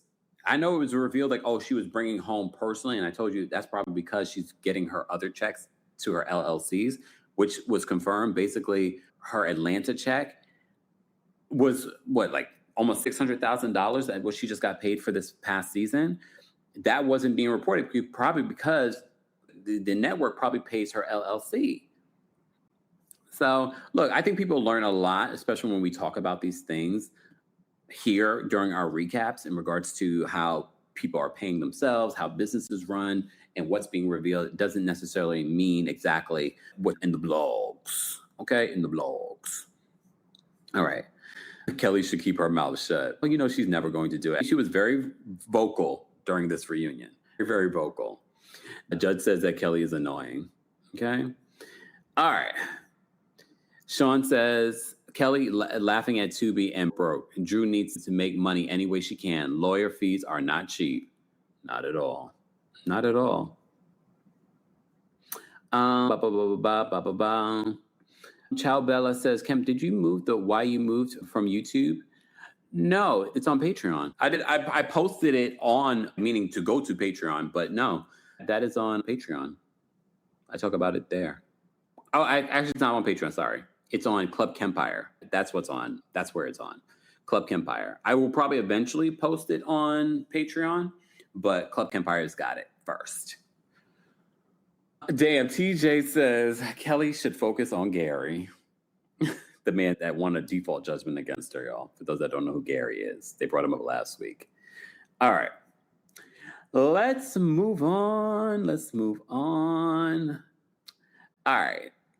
Was there anything else that I want to talk about? This Pinky talks about, Pinky then ended up talking about being a lesbian and revealing that she was in a relationship for about 3 years and she was carpet munching. And she's like, the thing about lesbians is they get serious real fast. And then Portia talks about that's how she's always been, even with men. And she's like, oh man, I didn't realize I was a lesbian. Her and Andy having their own little kiki about this. Oh, so is Portia a lesbian or is Portia bisexual? Oh no, she's Portia sexual? Okay. I think she's bisexual. I think she still wants to be with a man. You know what I mean? Not to say that she wouldn't take Sway seriously, but I'm just saying I feel like she'll do both. Right? All right. Anyway, so backstage, speaking of Portia, Portia reveals that she did a lie detector test the night before. So she's telling Drew. And the lie detector test is because she's upset with the fact that Kelly's doing all these interviews and she's saying all these things. What about my children? What about my daughters? And Portia's like, what about my daughter? So she said she did a lie detector test. And immediately when she said this, I was like, here we go. And it's not the fact that lie detector tests aren't admissible in court. It's not the fact that lie detector tests aren't the most reliable and can't be tricked. It's just Portia, really. But apparently Portia passes this lie detector test. We still haven't figured out what this chair was for that's at the reunion. I guess in part 3 we'll figure out. It better be the mamas. How do you guys feel about when Andy says, because later on when we talk about the mamas, Andy says, can we not talk about the mamas? I feel differently about talking about the mamas. First of all, you guys have been talking about the mamas and alluding to the mamas all season, since last season. The mamas are grown adults. It's one thing when you say don't talk about the children. The children, they're minors. They can't say yay or nay to being featured or discussed on this show. The mothers are grown women. Your daughters have brought this to the show. You guys, the mothers have talked about said people on the show. So I'm not here for keep the mothers out of it. I'm not, because the mother's already in it. The mother's already in it at this point. Exactly. The Girls Club says Portia's lie detector moment came across as a stunt. It clearly was. And literally when they talk about it, where Phaedra says it's not admissible in court all the time, it can be tricked. She's like, in the court of Housewives of Atlanta. So it was definitely a stunt. It was a moment. Do you believe Portia? I don't even know what to believe, honestly, because Portia's not the most reliable reporter and Kelly's not the most reliable reporter. But at the same time, we haven't mentioned the man. Tiara says a stunt and a show. All right. Oh, Lexi says, let's take it to the gutter if you bring in the mamas. Damn, I don't know. I didn't say we have to go to the gutter, but somebody say if you bring up the mama, that's going to the gutter. Well, that more now. Nikki says, how many times did we talk about Mama Joyce? Well, that part. And some might say Mama Joyce was on the show, but so has Miss Diane and so has Mama Morton. And apparently Mama Morton's at the club with her things pushed up, smoking hookah and calling Portia and her mama Jezebel. And her mama calling the husband, talking about, come fix my pipes.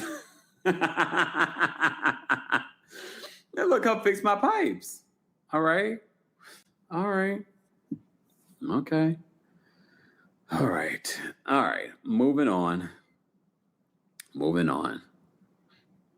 Ooh, Hood Darren says Mama Joyce ain't the one to play with. I don't think any of them are ones to play with. But all right. I just feel differently about talking about the mamas. I feel like at this point, they're grown adults. All right. All right. Let me get back to paying some bills. Okay. We're going to pay some bills. I don't even know where my stuff is. All right. Let me just say thanks to RHOA for sponsoring today's live as well. Hold on. Let's bring it up. Boom. This episode is sponsored by RHOA.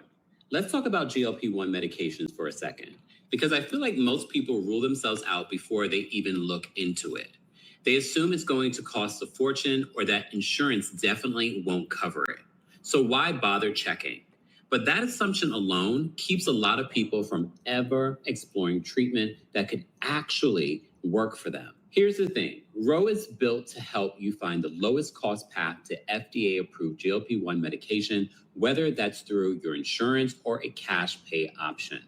They've got a free insurance checker tool. You just submit your insurance card, and a few days later, you get a full report showing exactly which GLP-1 medications are covered and whether you need prior authorization. No phone calls, no waiting on hold, and you don't even have to be a RHOA member to get that report. Just know that the checker covers GLP-1 injections specifically. And if you don't have coverage or no insurance at all, that's not the end of the road.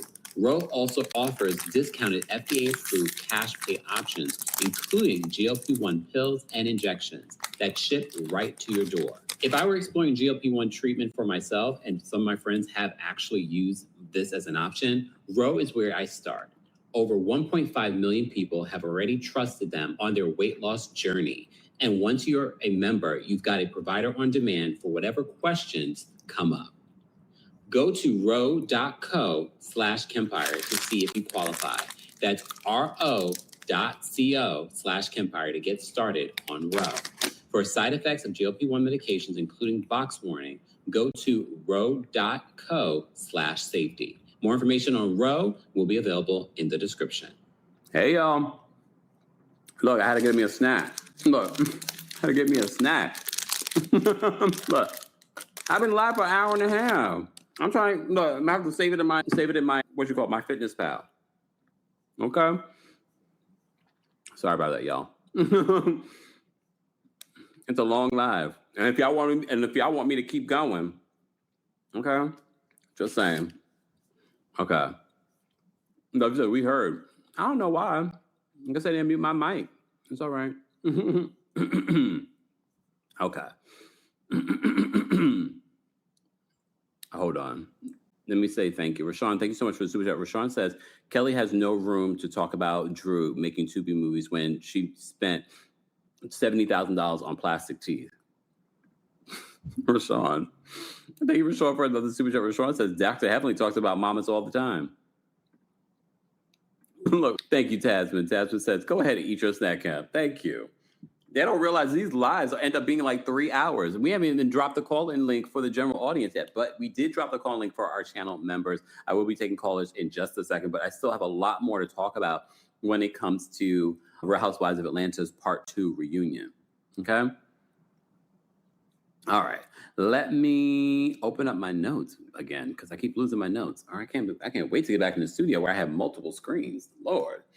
All right. So then they talk about, after we find out that Portia did a lie detector test backstage with Drew, we have them talking about the married men of Atlanta, basically, because that came up a couple of times. I didn't even realize until they did this whole segment about the married men conversation, cheating married men. So Shamia reveals how she knows George and says that George was always with Ashley when she knew him. Shamia claims that Angela said that Ashley was uncomfortable around Shamia because she slept with George. Based on the flashbacks and the unseen footage, it doesn't prove what Shamia was saying.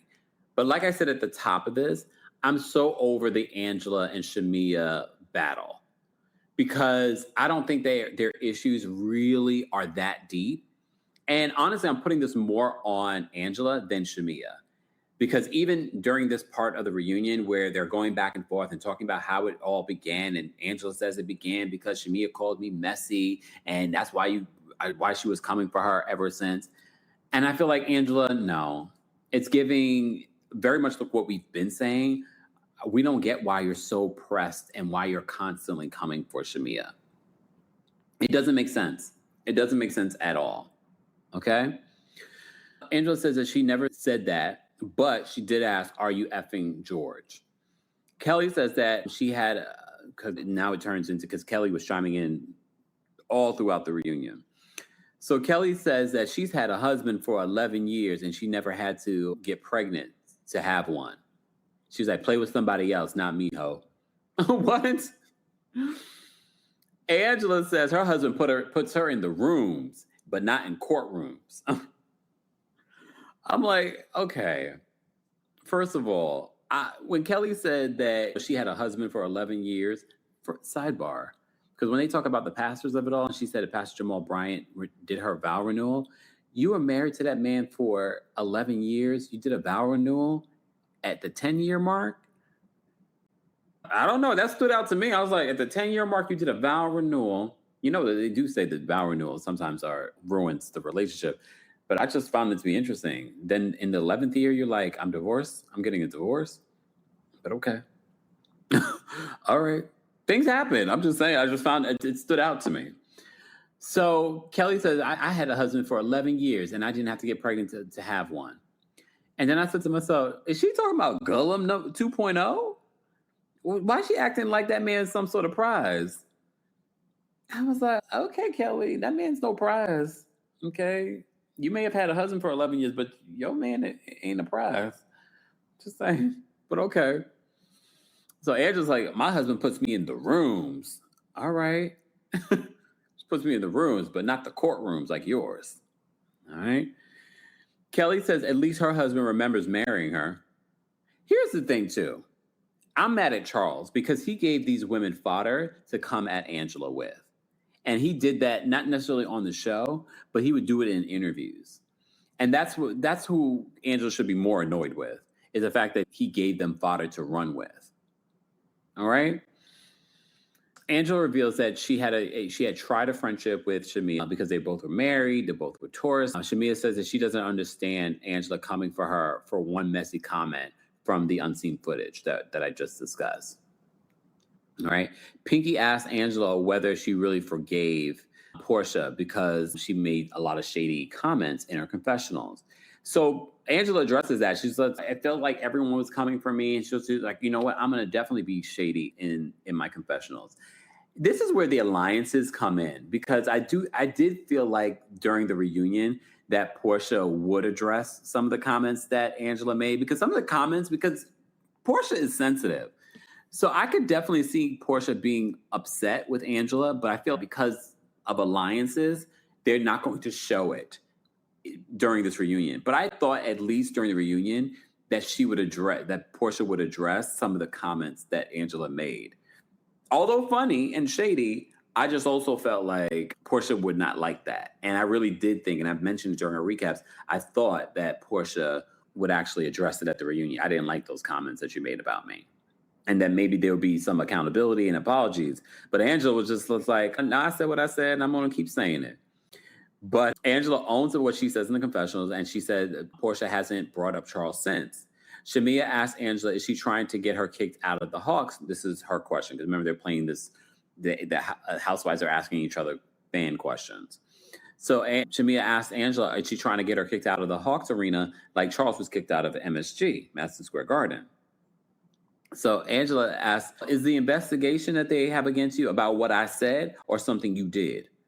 And I was like, wait a minute. When you look at it from that perspective, I was like, all right. Look, all right. So Portia chimes in during this conversation between Angela and Shamia. So Portia claims because she feels like they keep bringing her name up because of what was said during that trip, that she said that Shamia and Angela have had smoke for each other. Oh, after Shamia says that Angela has more smoke for her than for other people that try to screw her husband. And Angela's just, wait, so you're saying that Portia tried to screw my husband? No, not really. So Portia chimes in and she claims that Kelli was screaming that Charles had a secret baby. She says that Shamia said that Charles has a woman in New York City and that he's in the streets. So Portia says, I said I didn't even know Charles. And Shamia, no, you definitely said more than that. So here's the thing. I do believe Portia when she says what Kelli was saying and what Shamia was saying, because they were saying these things during last season. However, I don't believe Portia when she says that she didn't say anything else. Anyone else, do you believe Portia didn't say anything else? You know what I mean? So I definitely believe Portia said some other stuff. Now, you said one of the worst things in regards to maybe I should try and sleep with Charles. But she says that her and Angela have been able to move on. She apologized for that horrific thing that she said. She really said it like that because she saw what people were saying. That's gross that you said that. So she said, I apologize for the horrific thing that I said. All right? And then they've been able to move on. But then we see where Andy tries to broker some peace between Angela and Shamia. Shamia apologizes to Angela, but Angela doesn't seem to be able to apologize to Shamia. No matter where you turn it, and then she's, I apologize, but you guys stop talking about my husband. But they did flash back to when Shamia had the conversation with Angela and she wasn't able to apologize. I don't understand the level of vitriol between these two women. It's not that deep. I really wish that during this reunion, during this moment, they could have just really moved on, because it's not that deep. It's not that serious, especially on Angela's side of this, especially on Angela's side. All right. So the battle goes from Angela and Shamia and Portia to Portia and Kelli. And this is where Andy reveals that Portia did a lie detector test. And what are the results? So Portia discusses that she is the proof in this situation in regards to her confronting Kelli about sleeping with a married man. And fans were wondering why would Portia do something like that to her when Kelli did something similar? And basically Portia was saying, it's payback. It's payback for what Kelli did. So Portia reveals the lie detector test results. They flash to show the lie detector test results. And basically, it shows that Portia was telling the truth. So Andy asked Phaedra whether a lie detector test is admissible in court. She says, and oftentimes it's not, and that's because it can be tricked, the lie detector test. All right. Portia says, in the court of Housewives of Atlanta, it would be admissible. Okay, fine. Kelli did at one particular point ask people to stop DMing the pastors that she follows, and that's when she reveals Pastor Jamal Bryant was the pastor that helped her renew her vows, blah, blah, blah. They start bleeping out names because Kelli starts mentioning names. Kelli even mentions Claudia Jordan. All right. She says that she's like, why don't we talk about why you're really mad, Portia, at me? And it might be because they may have dated the same person. Damn, Portia was outside, huh? When did this happen? Was it in between the Simon and the Sway of it all? All right. But Kelli says she's upset with Phaedra, and she doesn't understand why Phaedra feels the need to protect a cheating man. This is her question to Phaedra, the back and forth housewives questions that they're asking during this reunion. And she does that protect a family or Phaedra's lies? Phaedra says that this is her client. She's barred in the state of Georgia, right? And she didn't want to bring this up, and she wasn't the one that brought this up. Kelli says that she's bothered that Phaedra never asked her about this. I don't know why she would, though, especially if she's talking about her client. I can see why Phaedra would not want to bring this up on camera. But Phaedra says something, and I don't know if you guys are paying attention to this, at least in the Peacock version. Phaedra says that she spoke to her client. So when she said that, I was like, wait, so you spoke to the client and the client confirmed that he slept with you, even though he's a married man? I didn't understand that part when she said she spoke to her client. So that's why she didn't ask any questions and why she basically took on what Frack had to say about this. So your client, who's a married man, admitted to you, at his attorney, that he definitely cheated? I thought that was interesting. Did y'all notice that part? Okay. Kelli says that Phaedra co-signed from the person that got you fired from the show the last time. Portia responds and says, "Good job, fan. You know the episodes." I was like, oh, wait, damn, not good job, fan. All right. Kelli says that there's the real reason that why don't we talk about the real reason that you don't like me? And she then brings up the fact that Claudia Jordan said on Carlos's podcast, but she didn't say Carlos's podcast.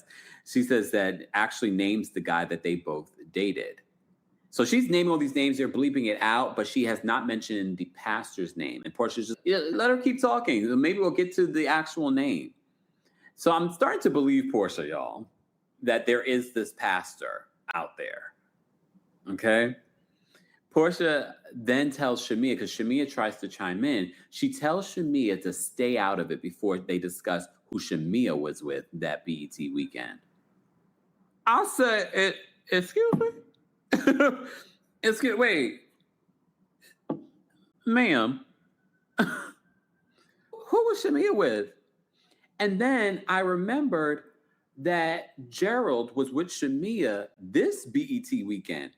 Let's get the timeline together under Kempire Investigations. Let's get under investigation. The reunion was filmed before this year's BET weekend. Literally, I think it was like the same week or the week before. And remember, I was saying, damn, Shamia's been real quiet since the reunion.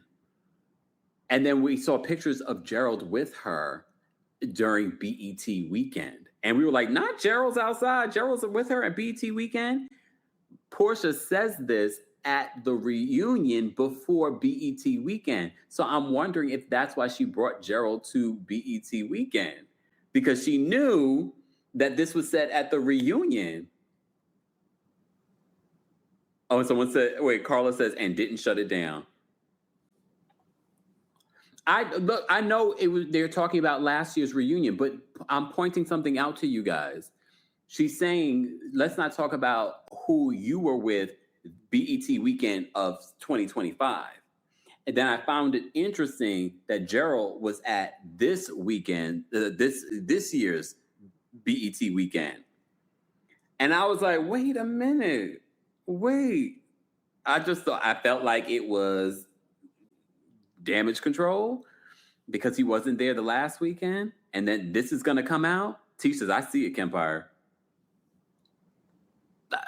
I just found it to be interesting, especially because at the premiere party for Ultimate Girls Trip, Gerald was in the house then too.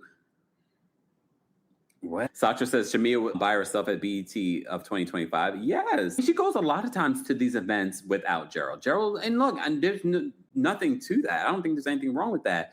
But apparently she's trying to say something happened. So Portia tells Shamia in this moment, you be quiet, stay out of this before we talk about who you were with BET weekend.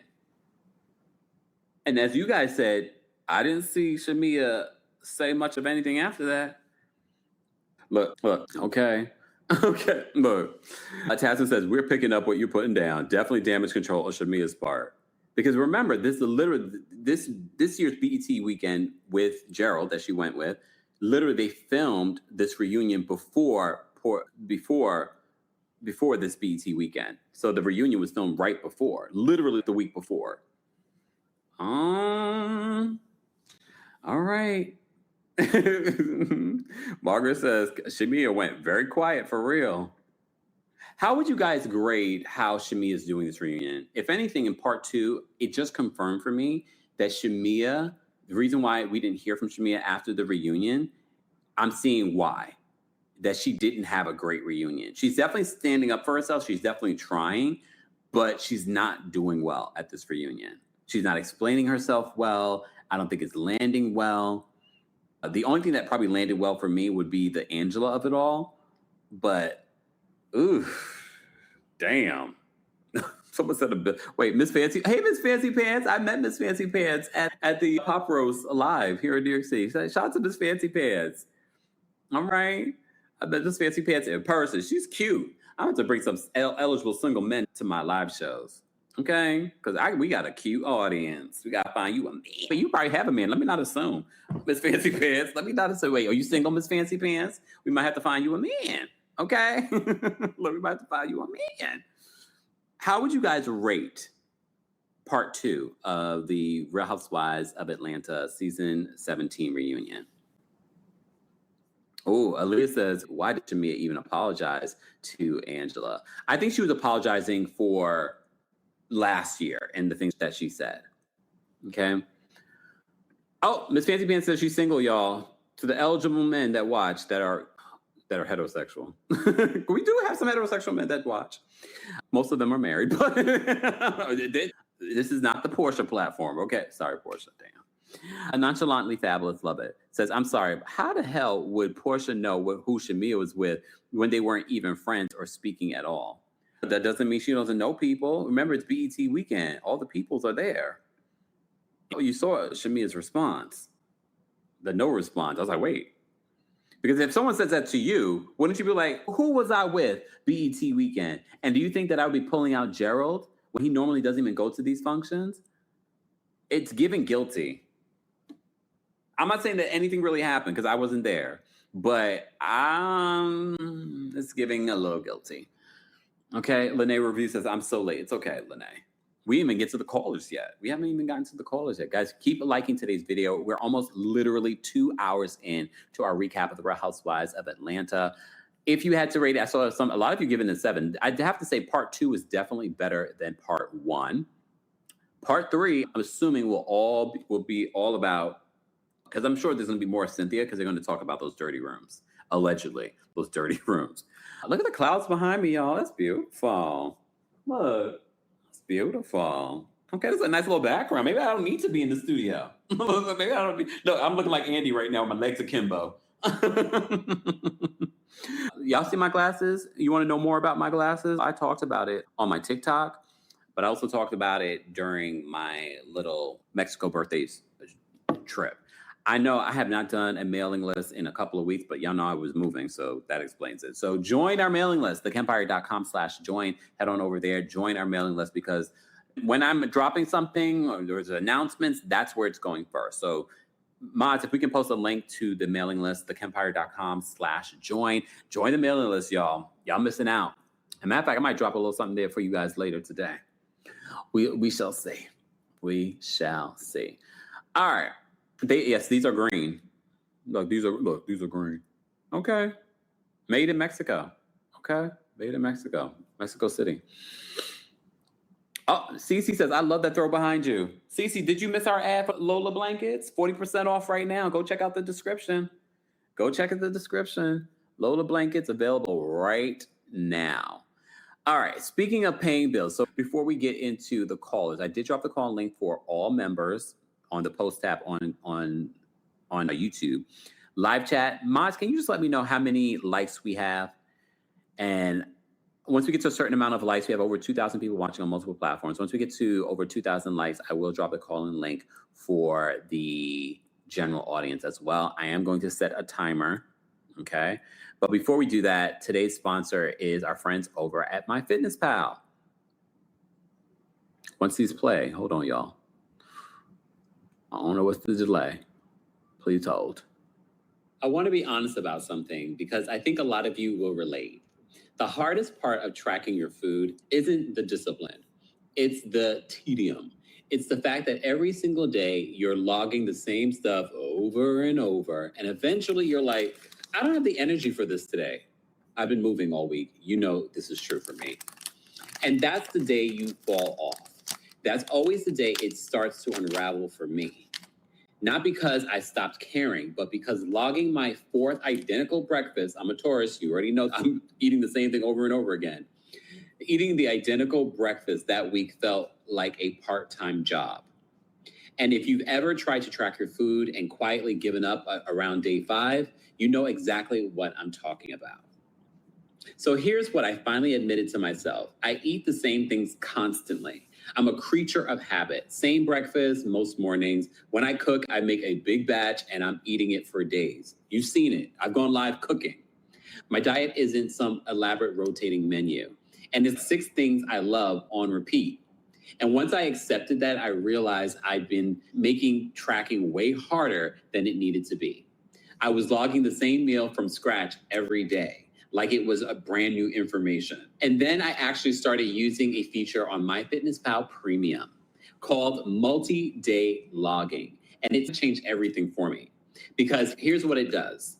I log a food once and I can apply it multiple days at the same time, up to 7 days at once. So my go-to breakfast, I log it one time, send it across the whole week, done. That batch I cooked on Sunday, the stew chicken, that I know I'm eating Monday through Thursday, maybe Monday through Wednesday, one entry all 4 days instantly. What used to take me a few minutes every single morning now takes me about 10 seconds one time. And here's the part that actually matters, because it's not a chore anymore. I actually keep doing it. The friction is gone, and consistency is the entire ball game with this stuff. And that's the thing I really want you to hear. Everybody talks about motivation, but motivation is not what keeps you tracking on a Tuesday when you're exhausted and your kitchen's a mess, or you've been moving all week and you had a colonoscopy in the middle of the week. What keeps you going is when the thing is easy enough that you don't have to think about it. And that's what this did for me. And once the logging was effortless, everything else got clearer. I could actually see my protein, stay on my goals, and keep the whole picture in front of me, even during a completely chaotic stretch. Because I keep telling you, your nutrition is the foundation everything else runs on. Your energy, your sleep, your recovery, your performance. All of it starts there. But you can only stay on top of it if the tracking doesn't burn you out first. So if you've fallen off before because logging felt too much, this is the one that fixes that. It comes to about 19 cents a day for premium, which is wild for something that's basically a nutritionist in your pocket. Go to podcast.myfitnesspal.com and use code KEMPIRE, all uppercase, for 15% off MyFitnessPal Premium. That's podcast.myfitnesspal.com, code KEMPIRE. Go take care of yourself now. Thanks, MyFitnessPal. And we're back. All right. Shout out to MyFitnessPal for being one of our many sponsors for today. We appreciate their support. More information on all of our sponsors will be available in the description. Guys, keep liking today's video. If you're not subscribed to the channel, be sure to subscribe. Be sure your notifications are on. And join our Patreon, because I will go live there tonight just to say hello. Maybe we'll watch Ultimate Girls Trip episode 2 together if I feel up to it, if I think if it's any good, because the first episode was really sucky. Just saying. But we talk about so much on Patreon, including my recent move and also my closet makeover. So be sure to check that out. Part 3 of the Real Housewives of Atlanta reunion will be airing next week. And then we're done with talking about Atlanta, at least for now.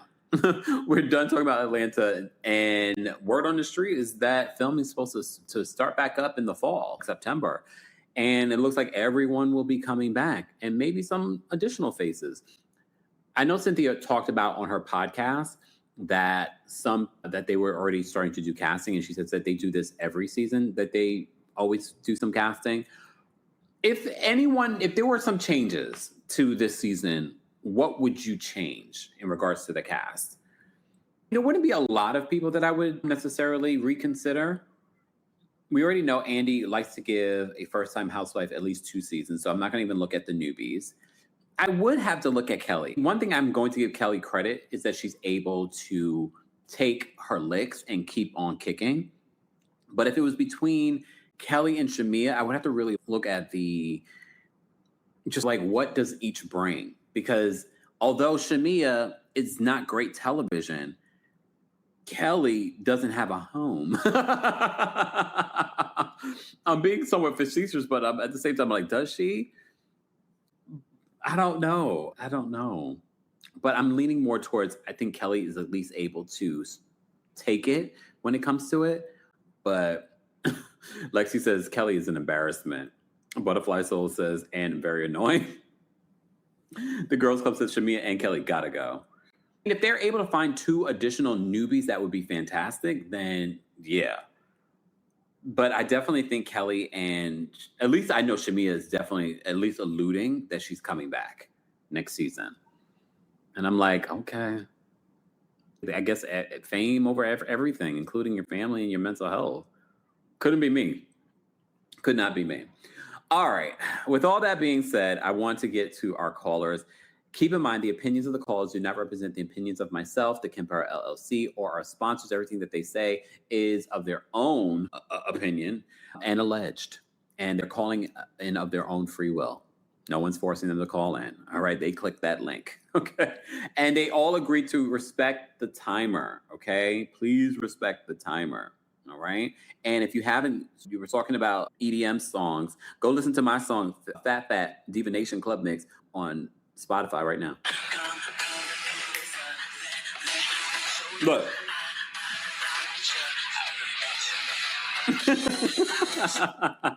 Sorry.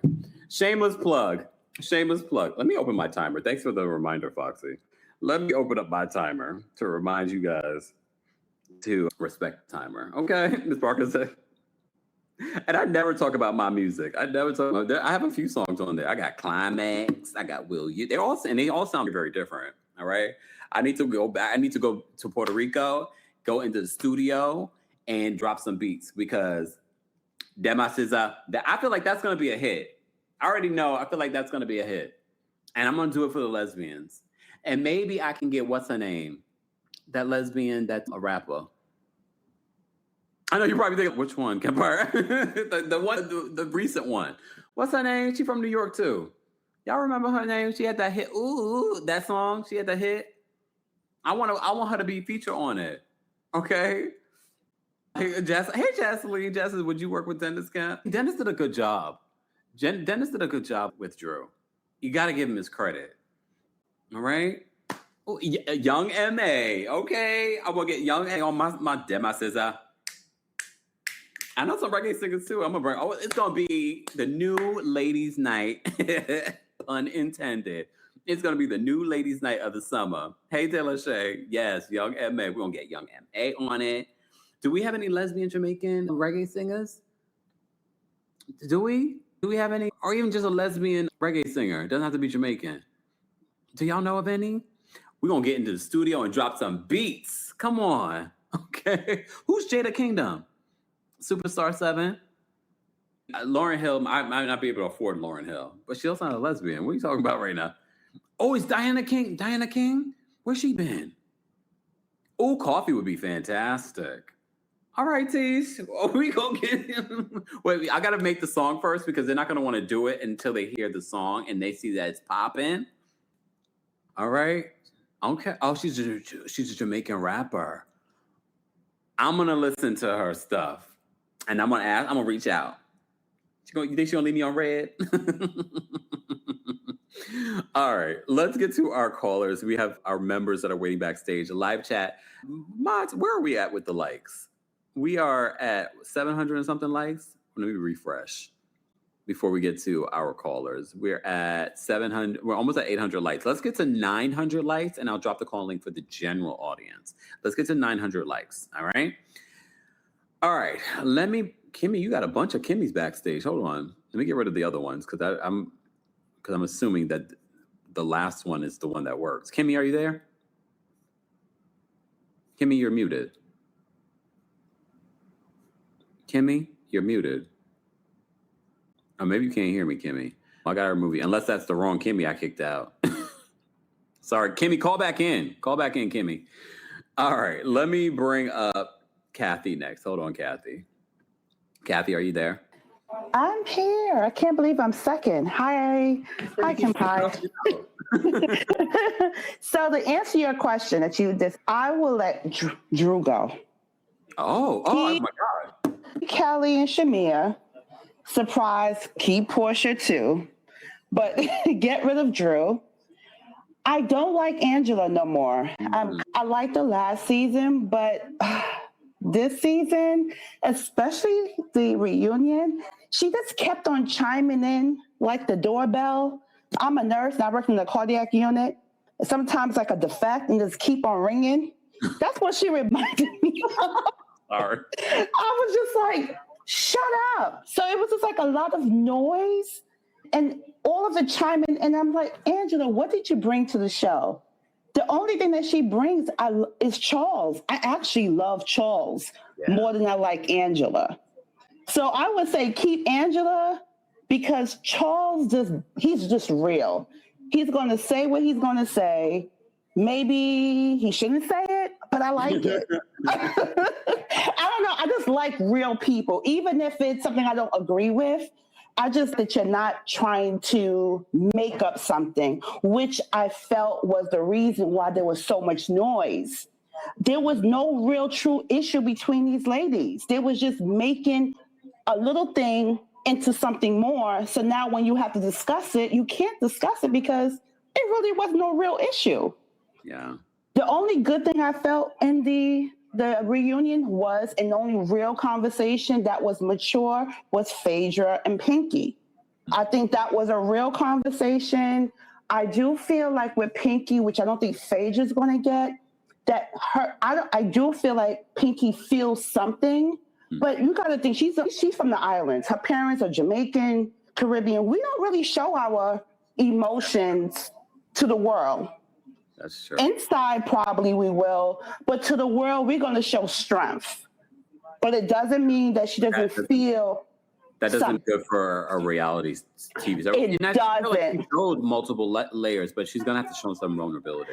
That's what I was going to say, because I'm not going to take her side for that. Like, I can understand it from that perspective, but at the same time, you're in the public eye, and you have to show some form of remorse. Like, don't say I don't care, because that's what she kind of was saying. And it doesn't look good for Black people who's going to look for investors, because now what you're saying is that we're not responsible and we don't care if we lose your money. So I just think that there should have been some level of accountability. I really feel bad about this. In this moment, just realize that everyone is looking at you, Pinky. So that's what it was. I think everyone should come back, but take out Drew.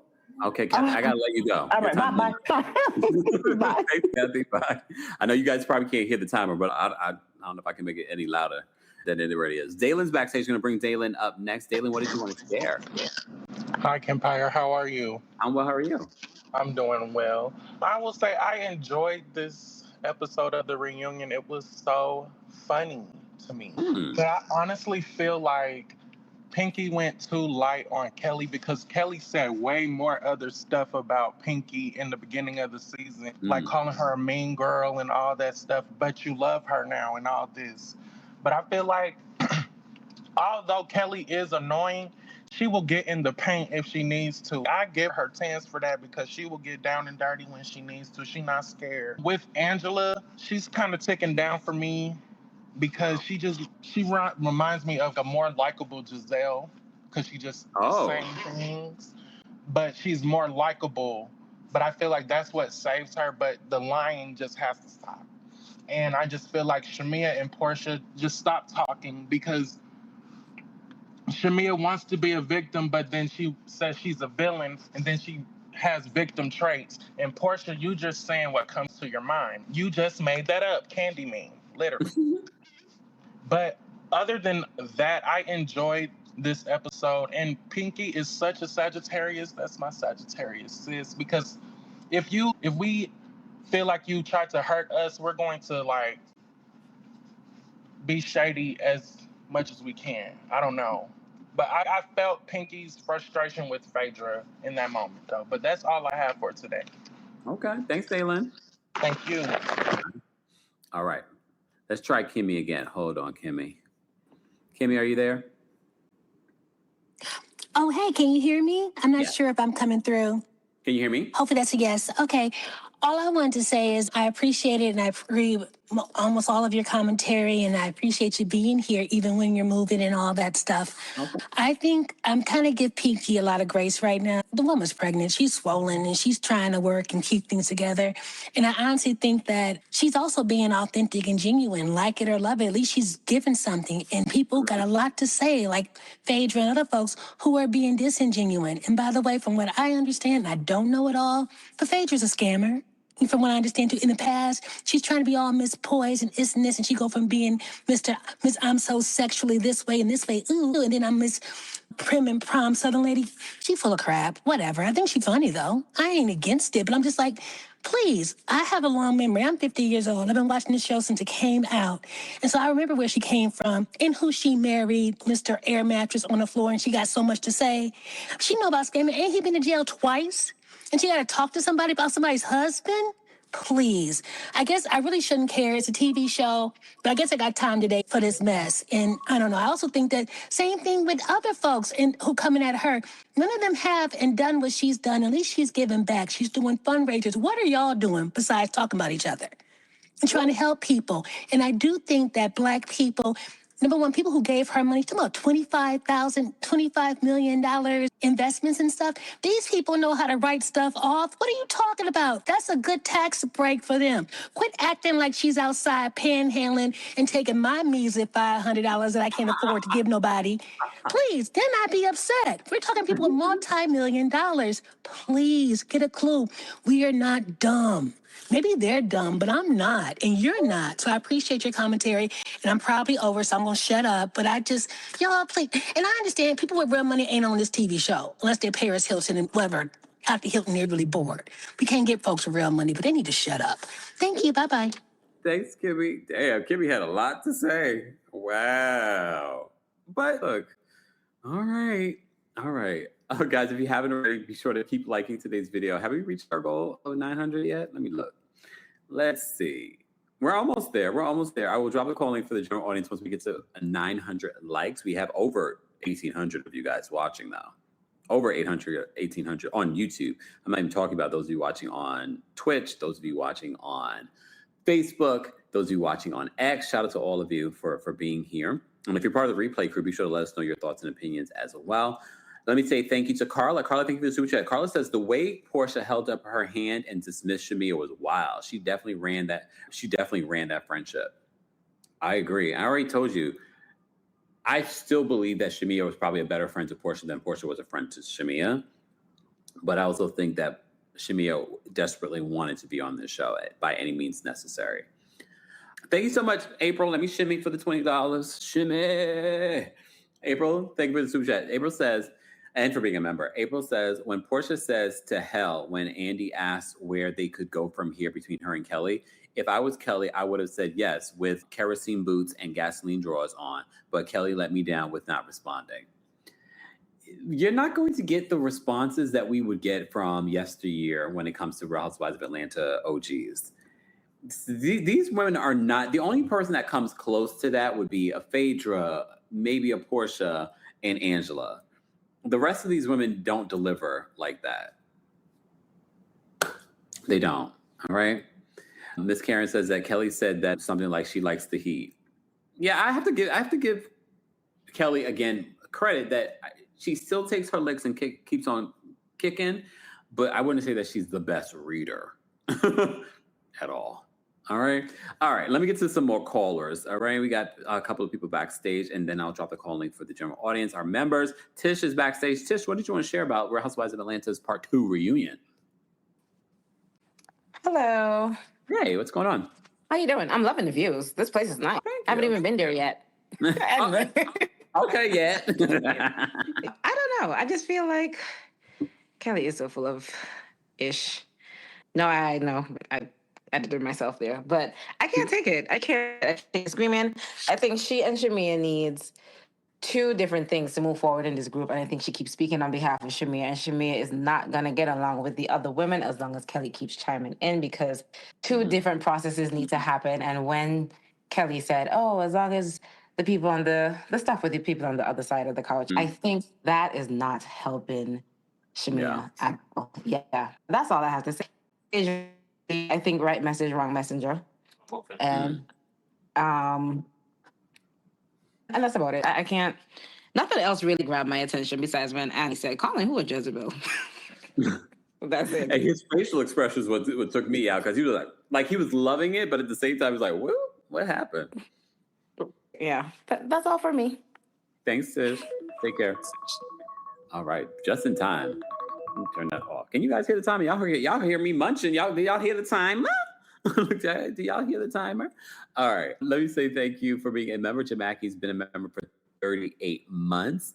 And she says, reminder to donate to Kempire's fundraiser. Donating another $100 as a part of my... What sign is this for?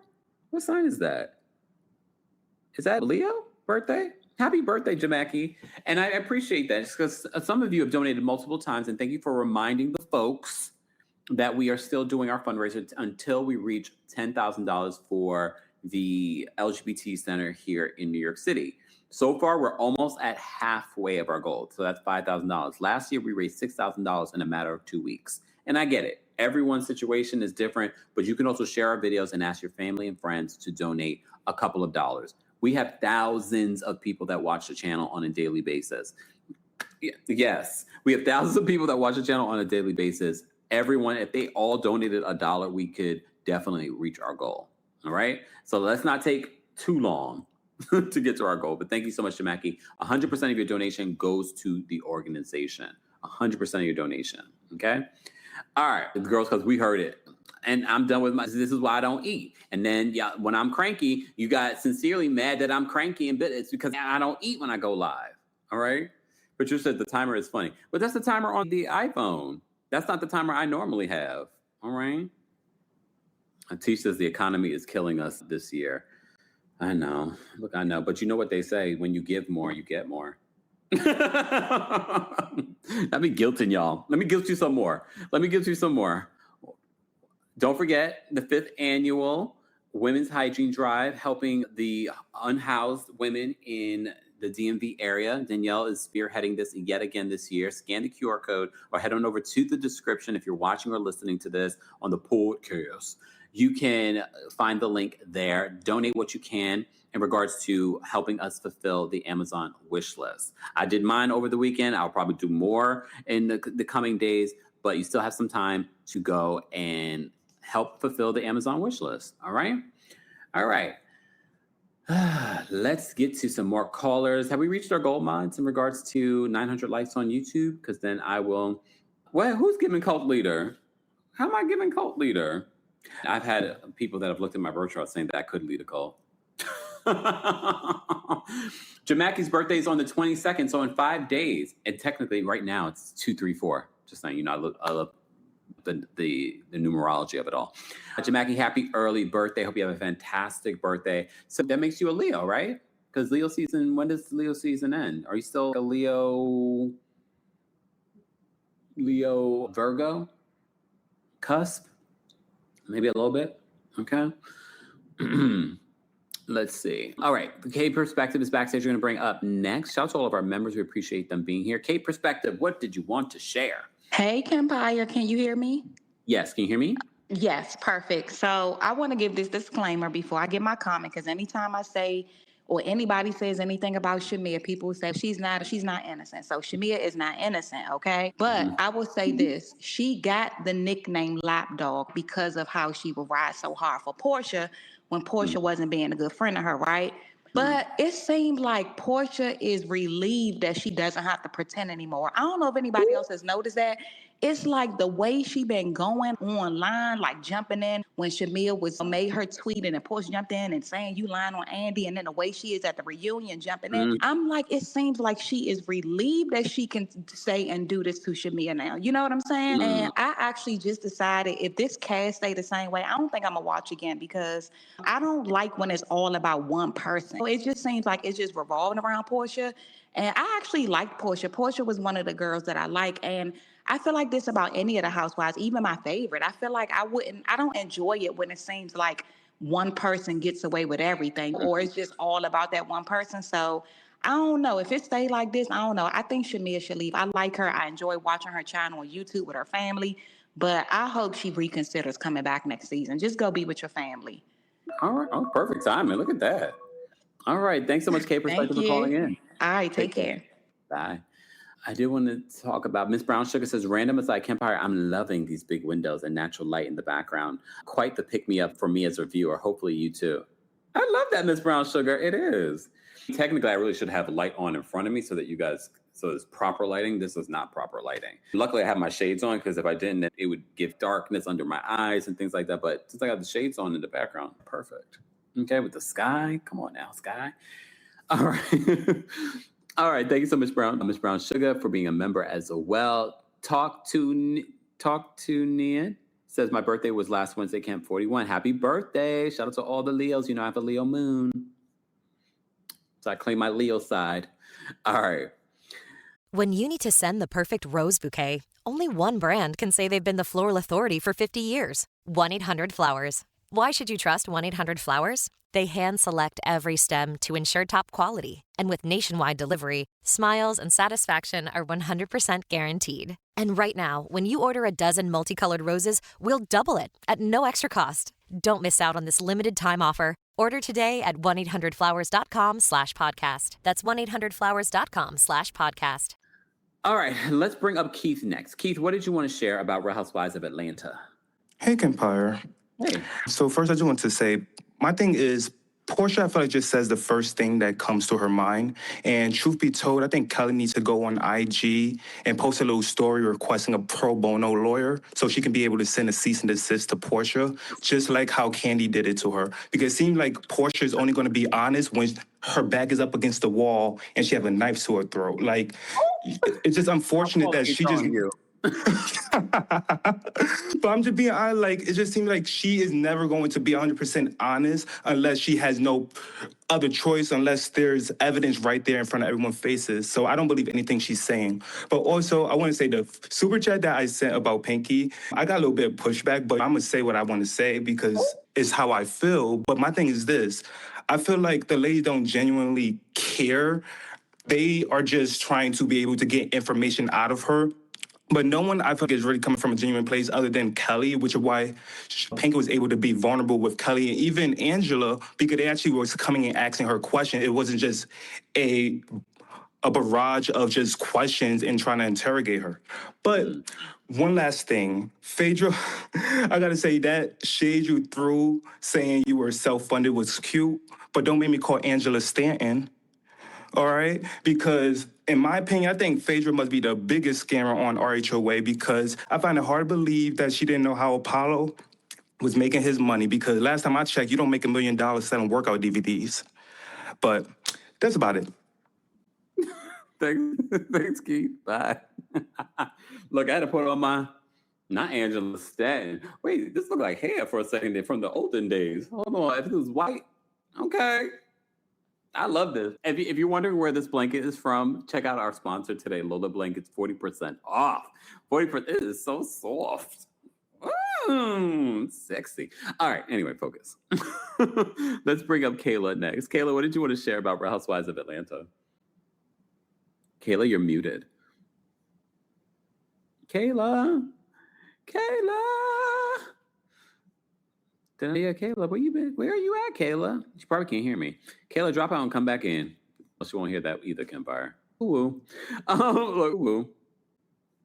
Okay, let me bring up, hold on. April was next. April, what's going on? What did you want to share? Oh, let me drop the call link too. April, what's going on? Hi, good afternoon, Kempire. So I did catch that comment, like you said, about where Phaedra was like, she talked to her client. And it's like, okay, so if you're going to talk to one client, then why wouldn't you talk to the other one? And if you're not going to say that, exactly.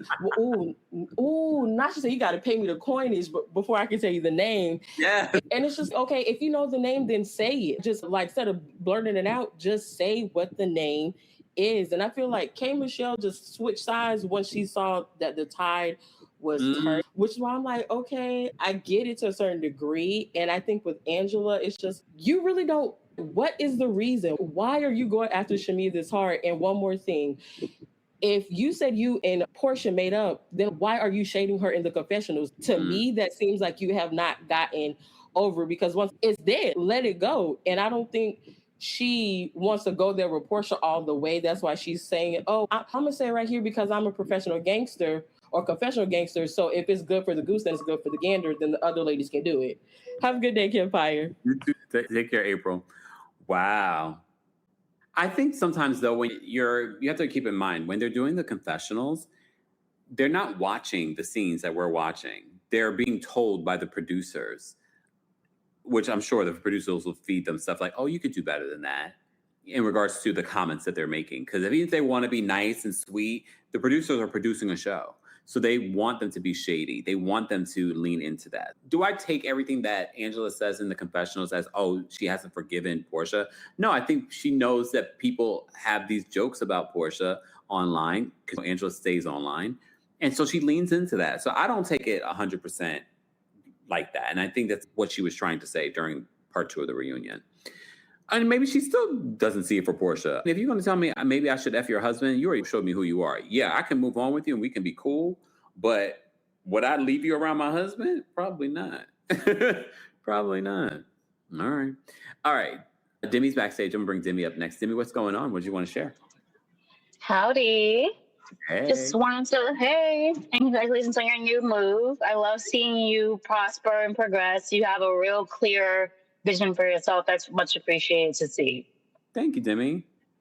I wanted to say, it seemed like at the reunion, nothing was getting closed. And it was like, what is happening? I didn't like not feeling closure with any of the subjects. So it seems like for them to already have a definitive cast, seems like they kept things open so they can keep this cast for next season. I'm not sure if that's a contract thing. I don't know what that's about, but I'm not used. Yeah, I'm okay. Good to know. I'm not sure. Like, there's nothing happening with them that I'd want to see for next season. It's nothing personal against Pinky and her having a kid. That kind of thing doesn't really intrigue me. Seeing Shamia possibly have that kid, maybe that would have intrigued me because it was been the talk this entire time we've known her. So that kind of thing. But I think I'm not returning next year as a viewer. Because I can't see anything happening in the third part of this that I feel like, oh yeah, I'm so glad I stuck it out to the third episode. But I'll still continue to watch you as always. But I don't think these ladies have anything for me anymore. Thanks, Demi. Have a great one. You too. I kind of feel that way too. When Demi puts it that way, because intentionally, why you see them not dig deeper. You saw this last season when it came to Shamia and Portia and their issues. I feel like they don't find the resolution, even though the reunion is supposed to be a resolution. They find as much resolution as they want. But I also think they are trying to set themselves up for the next season, which they're going to start filming literally in September. I get why Demi feels that way in regards to, will I be back for another season? Look, people already feel like this season, although it has definitely gotten better in comparison to like season 14 or season 15, it still doesn't have the same magic of yesteryear. And I get it. They're not going to be able to capture that magic, but maybe they could if they find the right people and they conduct this whole casting a little bit differently. Maybe. All right, let me try Kayla again. Where's Kayla? I lost her. Oh, there goes Kayla. Kayla, are you there? I'm here. Can you hear me? Yes, can you hear me? Yes, I can. Happy Monday, Kemp and Kempire family. I thought that this episode, I thought it was pretty good. I did like the back and forth banter. Every time they flashed to Kelli, I thought it was like a chair. You know how you pull out the chair at the top and it's got that round handle at the top? That's what I kept thinking every time I saw her dress. And when I saw her on Peacock on the TV, I was like, oh, yep, it's still giving Ursula very much. And then for Pinky, I do think she got Phaedra activated, but I don't understand why she was, I think, just hostile. But it does make sense how she used to munch on other girls. Yep, I get it. I see it. I get it, girl. It's okay. I'm not shading her or nothing. I'm just being honest. I can see it. I see it. I think we all can agree with that. I think we can see it. She's just so aggressive. I'm like, girl. Oh, she was demanding really. Got it. Okay. I don't think you can say that no more, but I'm just saying, I think she was. Good. Yeah. Because that baby had to be feeling all of that tension she had. Oh. This is a mess. But I do want to see more of Cynthia activated in the next part for sure. But And happy Monday. definitely based on the previews, we're going to get more Cynthia. Good. But I hope you guys have a great week and can't wait for your hot, messy topics. And Kemp, it's okay if you are a villain. If I don't like what you say to the lady who said it about you earlier, I just fast forward through it. It's okay. Okay. But again, no. You know what I mean? You get to be human. It's okay. Thank you, Kayla. Have a great rest of your day. You too. Bye. Thank you. Because I'm human, people. All right. Let's bring up Tyler's backstage. Tyler, what do you want to share? Hi, Kempire. I will say this. I think the problem with Shamia is she talks too much and she's a people's pleaser. She's the true definition of a friend to everyone is a friend to none. She doesn't know when to be quiet. She doesn't have the spirit of discernment and say, maybe I shouldn't say this. But I will say this. Angela is Shamia with balls. And if y'all can't see that, I don't know what to tell you. Angela is who Shamia would be if she knew how to speak up for herself. She lies just like Shamia. She starts stuff just like Shamia. It's just that, honestly, the people are afraid of her reading them and jumping into their business. That's why Portia plays nice with Angela. That's why Phaedra plays nice with Angela, because Angela is going to dig dirty and go super low. But I said this, and I will say this again. Wait till next season, because it will be her turn. Because Angela is not looking good for you. Kelli, Kelli is annoying, but I like her for the show. It's weird. I like her for the show. It's weird, but she's annoying. K. Michelle, I did get where she was coming from, but I still also feel like you shouldn't have went so far into what happened between you and Shamia because you're talking about her mother and you wouldn't want that done to you. I feel like there's a place to, I do. I feel like there should have been a boundary there if you're open to reconcile. That's all. But I could see why she does not fool with Shamia because don't keep bringing this stuff up to me. But that's all. Thank you, Kim. Thanks, you, Tyler. I feel like because when they did talk about at the end of the Shamia and K. Michelle portion, they were talking about whether they could move forward with each other. And K. Michelle's like, I can move forward with her, but I'm just not sure if I can trust her, kind of thing. And Shamia's, I can move forward with her too. This is them talking to their boss, basically. I can move forward with her too, but I can't move forward with, I can't be in a friendship with someone that I feel like they're going to try and fight me. That's K. Michelle.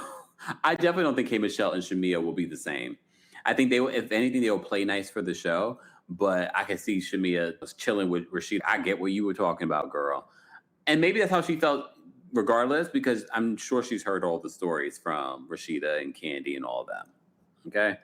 All right. Rue's backstage, not Rue from Euphoria. Hi, Kempire. Hey, how are you? So I just have a few thoughts, right? I think the first thing is I'm really glad Phaedra called out Pinky because I found that comment very weird. People lost money. It's a serious thing. You don't have to act brave. You can literally just say, look, I'm really hurt about what happened. I wish things could have played out differently. Just own it without completely saying it's your fault if that's the thing you're trying to avoid doing. So I'm really glad that happened. And then I also just was tickled by Andy's comment about the bank accounts to say maybe we should check bank accounts. But true, I really think they should going forward. And I think just the last thing is that I think Shamia needs to stop with the alliance mindset. I think that's the one thing that holds her back because she can't have an independent thought when all she thinks about is we need to be in teams. So if you disagree with me, you're in an opposing team. So that's the thing for me that really just gets in the way where Shamia is concerned. But yeah, those are my thoughts. All right. Thanks, Rue. Cool. Thanks. Bye.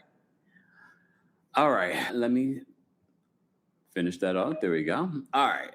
We have a long line backstage. All right. I appreciate everyone being here. Lovely Day's backstage. Lovely Day, what did you want to share about Real Housewives of Atlanta? Hey, Kempire, how you doing today? I'm well. How are you? Yeah, I'm okay. Let's get this. K. Michelle and Shamia. First of all, if y'all was going to work around y'all relationship, K. Michelle, you should have never told nobody what Shamia told you. And y'all could have worked on y'all relationship off the show because nobody's seen this conversation that either one of y'all had because we was not there to be privy to it. So y'all could have kept it off the show. Then you got Kelly that's always trying to comfort somebody, husband, houses, or whatever. Girl, you got neither.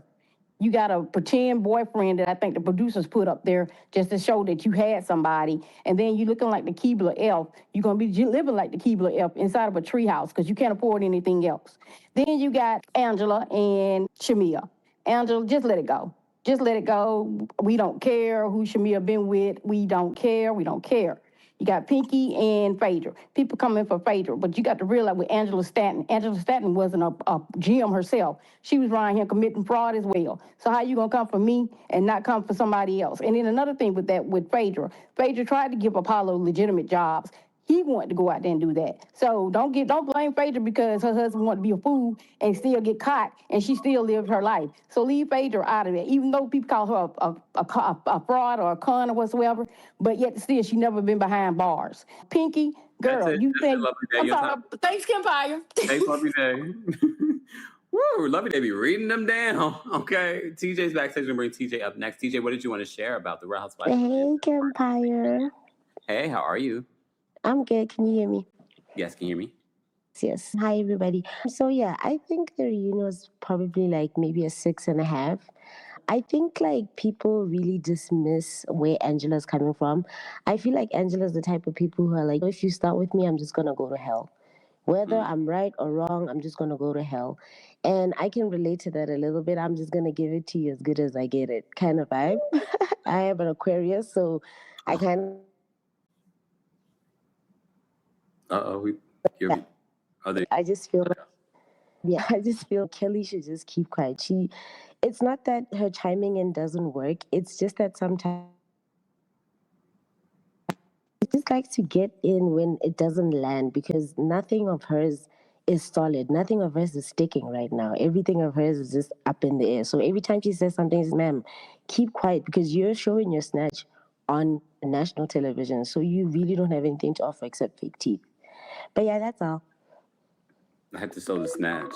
Perfect timing. Thanks, DJ. All right. Let's bring up Jill. Jill MD, are you there? Yes, I'm here. Hey, how are you?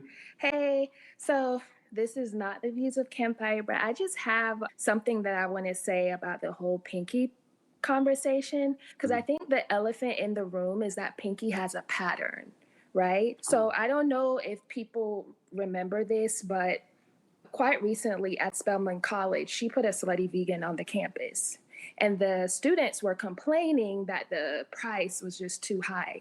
You're talking about $20 for a vegan burger, right? And they had put her on the campus in place of a taco stand that was there before. That was way cheaper for the kids.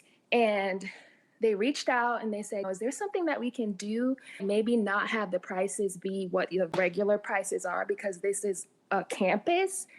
And her attitude towards that was just very dismissive, very combative, like we're seeing on the reunion. And so they got together and they did a petition and they got Slutty Vegan taken off the campus. And her response to that was just out of pocket. She just did not respond to the students like somebody that she would work for them. And this is someone who went to school in the AUC. So this is a pattern of behavior for her. Even her bankruptcy that she filed it without a lawyer. She used an ink pen. She didn't pay the filing fees. And the courts had to put out something, and it's public record, to say, hey, you didn't pay the filing fees. You didn't turn in the form. She just does not know how to take constructive criticism. And I think we're seeing that even with the Drew situation. Oh, I didn't send her the sides, whatever. That's not a good look. That's what I have to say about that. Thanks, Jill, for calling in. You're welcome. Bye. I love your show. Thank you. Bye. All right, we're going to get to some more callers. I want to say thank you. Hey, Samara, where have you been? Samara says, if you rewatch, Kelli was side-eyeing Shamia when she was saying, my mom never called you a Jezebel. Oh, now you're going to have me go back because if you don't pay attention to these small moments, you will miss out. But again, we have to keep in mind we're watching an edited version of the show. And it's not something that the producers wouldn't do in regards to taking something that happened in another moment and splicing it in another moment that wasn't necessarily. I'm not saying that's what's happened here, but I do need to go back and watch that part.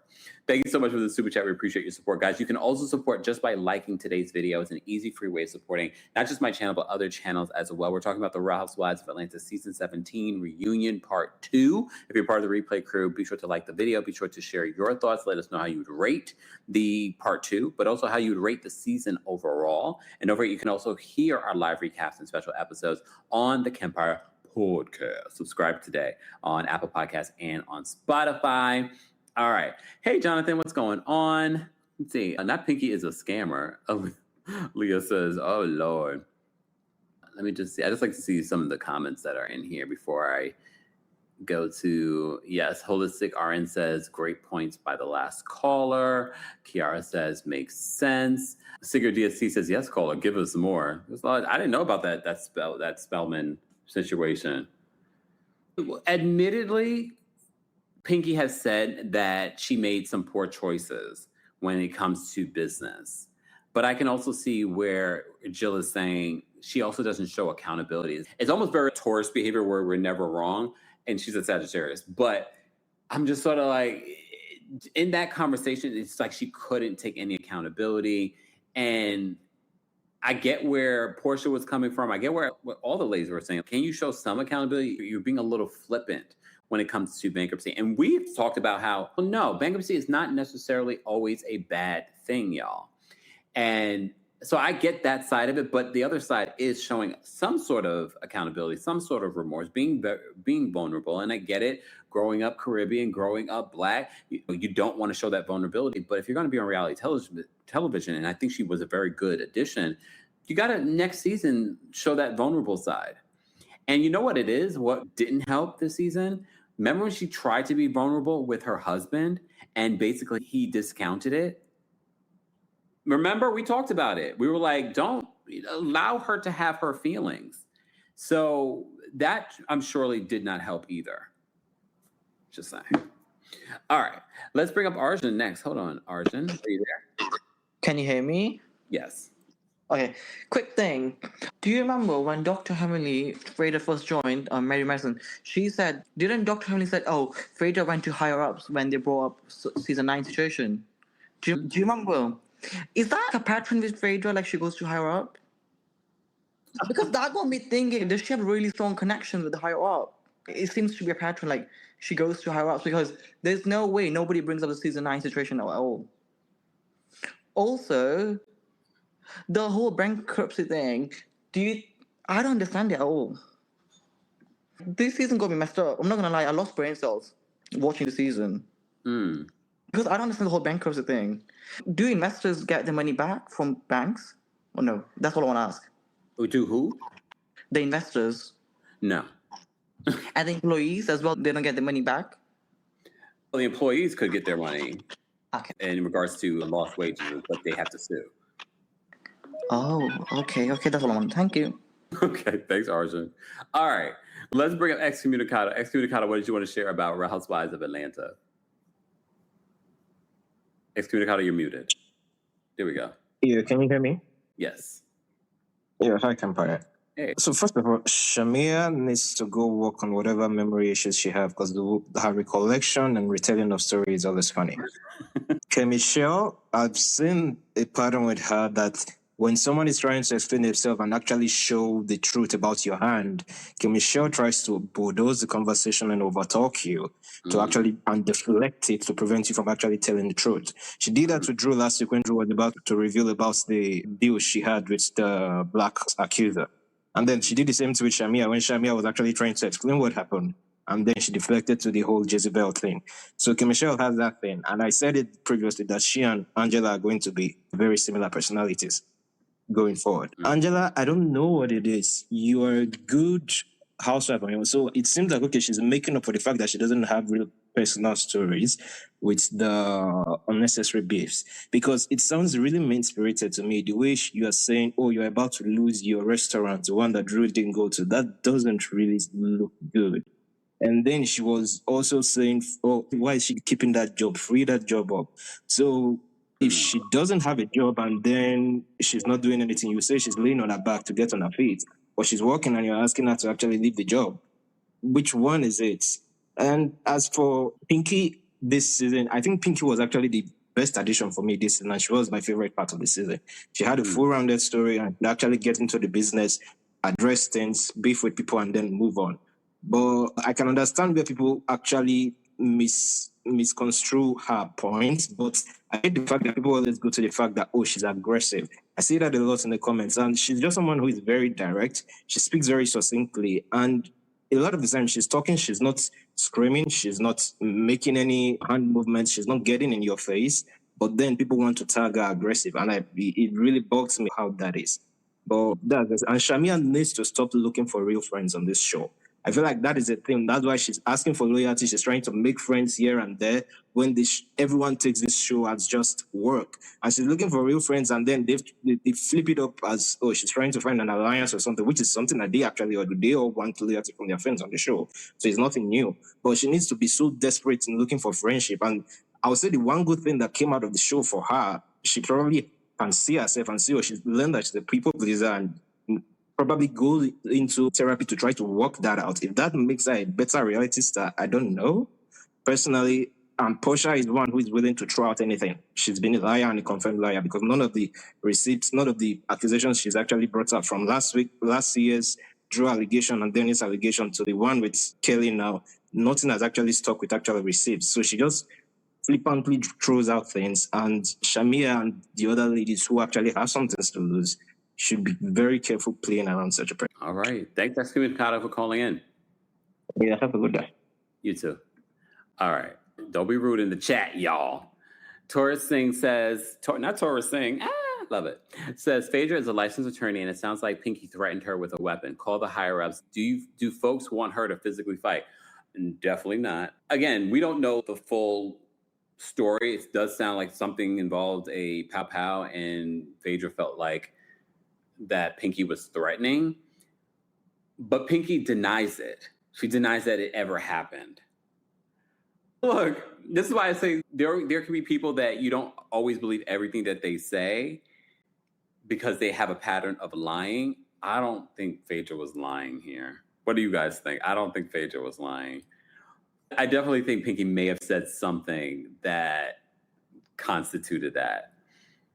And I'm actually surprised she didn't take it further to the people in New York or to Andy Cohen. And maybe she didn't want Pinky to necessarily lose her job, but she wanted someone to speak with her. Maybe. I don't know. Purple Yellow says Phaedra is a known liar. That's what I'm saying. Like, I'm giving grace to everyone involved, but they seem like they were able to move on beyond that. Also, the fact that Phaedra brought that up, when did this happen? Because she said it happened before it started filming, and they literally last season had an incident with Britt Eady about a pal and whips and chains and things like that. So maybe that's why Phaedra brought it to production before it even made it to New York. I don't know. T says, I 1000% believe that Pinky threatened Phaedra with some type of violence.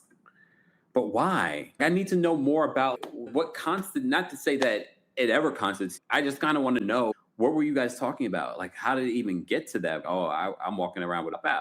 You know what I mean? I'm like, I don't know. All right, Annie's backstage. We're going to bring Annie up as our last caller. Annie, what did you want to share about the Real Housewives of Atlanta?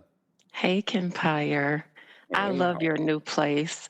I really don't have anything to say about the Housewives. I just want to thank you for giving us amazing content each and every time that you come online. Thank you. I appreciate that, Annie. You saw what Sincerely said? No, I'm playing. We're tourists. We don't care what anybody think about us. You're right. Because once we get off of here, I'm not going to be thinking about that at all. You're not going to remember her name tomorrow, so who cares what she think? Thank you so much, Annie. I appreciate the love. Thank you. You have a great day. You too. Bye. That's a great way to end today's live recap of the Real Housewives of Atlanta. But we're almost 3 hours. It's 2 hours and 58 minutes and 40-something seconds. So let's go to the 3-hour mark. Let me see what you guys are saying in the chat, guys. Or give me your last-minute questions before we go. We only have one more episode to recap of the Real Housewives of Atlanta. But I do have a live show coming. Did you guys know that? I have a live show coming on September 25th here in New York City. If you haven't gotten your tickets already, scan the QR code. Hold on, let me show it to you. The QR code on your screen. Scan the QR code or head on over to KempireAfterDarkLive.com/NYC. Get your tickets today. I look forward to meeting all of you in person on September 25th. It's going to be a fun show. It's my last show of 2026. And who knows? My last show of life. Who knows? You just never know. I'm just saying, you never know. Okay, so let's all come together and don't be afraid to come on your own. So many people say they're so frightened to come on their own. No, this is the best show to come on your own because so many people do come on their own. And some people have actually made friends from coming on their own. And there's a live stream option. So don't forget that. So even if you can't come, if you're watching from around the world, this is your opportunity. Like Pretty Brown Eye says, when are you coming to London? I've been to London twice. We had a meetup in London, which honestly was the spark that started the Kempire After Dark live tour. I had my meetup in London, and then I had a live show in London. And I did try to do another live show last year in London, but again, doing these shows, it's not as easy as y'all think. But you know what? I will tell you this. I will try and do London again next year. How about that? I will definitely try. Let me reach out to some contacts and I will try and do London for next year. I had a great time in London. I would love to do London again. Remember Grace Report opened up for me, right? The aunties opened up for me, a local podcast group over there. All right. We even had Layla Lynn streaming. Okay. We had a good time in London. All right. Cynthia's backstage. Cynthia, what you got to say? Cynthia. Hi, Kempire. Hi, everyone. Hey. You know what? Shamia needs to take lessons from me. I would have fought Portia. Portia was so triggering when she put her hand up. Yeah, because Shamia wouldn't stand up for herself. Are you serious? Shamia, you should have said, yeah, my mama said you're a Jezebel and you're a Jezebel. Oh, you're right, though. She should just stood on it, right? Yeah, straight stand on it. That's my problem with Shamia. If you say something, stand on it. Yeah, my mama said you a Jezebel and you a Jezebel. Come on now. Oh, Kempire, quickly, did you see the preview for next week with Cynthia versus Shamia? No. Oh my God. You pull it up. I don't like Cynthia no more. My namesake. Not your name. Oh, she's my. definitely a spicy Pisces. There we go with those flip-floppers. I'm not seeing it. Oh, you... Kempire, it's like a flashback of when it was her versus Phaedra. She was snappy towards Shamia. Yes. Really? You need to... It's on X. Oh, let me see. Hold on. It's on X. Let me see if I can find it. Did Bravo post it? I'm assuming. No, Bravo didn't post it. If someone commented, oh, you know what? I'd like to play before we call out the rest of this live. Now, I'll be live again probably tomorrow. Because I commented on that post too. Who posted it? Okay, here it is. It's the ROHA talk. Oh yeah, I follow them. Hold on, let me go to their page, please. So here's Cynthia bringing the drama over here. Hold on, let's see. Sidebar. I do want to talk about, but Cynthia, first of all, thank you for calling in. I'm going to drop you down. Sure, no problem. Thank you. Let me just mention something because Lauren, Portia's sister, chimed in on social media about what's been playing out on the show, and this is what she said on Threads. She says, "Please stop telling me to watch the reunion. Do you get a kick out of watching people yell at your siblings and then having to be cool with them when they make up? If I watched Housewives, I wouldn't be able to film because if somebody said something mean about my sister, there's no way I could walk into a scene and be cool with them. She might be over it. That doesn't mean I am. And I need my checks. So see you next season, boo." Go ahead, Lauren. I get it. And that's what makes Portia a good housewife. She is able to just kind of move on beyond. And mind you, in her head, she probably will never see it for that person again. But she is able to be like, let me just breeze over this. But not everyone's able to do that. And that's what Lauren is saying here. I'm not going to be able to do that. And that's why I can't watch this show. All right, let me see if I can find what Cynthia was saying. She said it was Kelli and Portia get into it about married men. No, not that one. Cynthia, which one? Is this it? No, this is, hold on. I shouldn't have let her go. It must be one of the clips where Cynthia is arguing. But you know what? I'm going to have to go back and watch it. All right. Because I don't know which clip it is. Is Cynthia still backstage? No, she's not. It's all right. I'll talk about it tomorrow because there's a bunch of clips coming out for part 3 of the Real Housewives of Atlanta reunion. Again, what do you guys think of part 1 versus part 2? Part 2 is definitely better in my book, but that's my opinion. What did you guys think about the season? Okay. Let me see. Hold on. Shamia has dragged the room situation, so Cynthia may be justified. I have to wait. That's why I wanted to see it myself, but I'll talk about it in a separate video tomorrow for when we do Tuesday Takeover. There's always so much more after our recaps for RHOA, so stay tuned.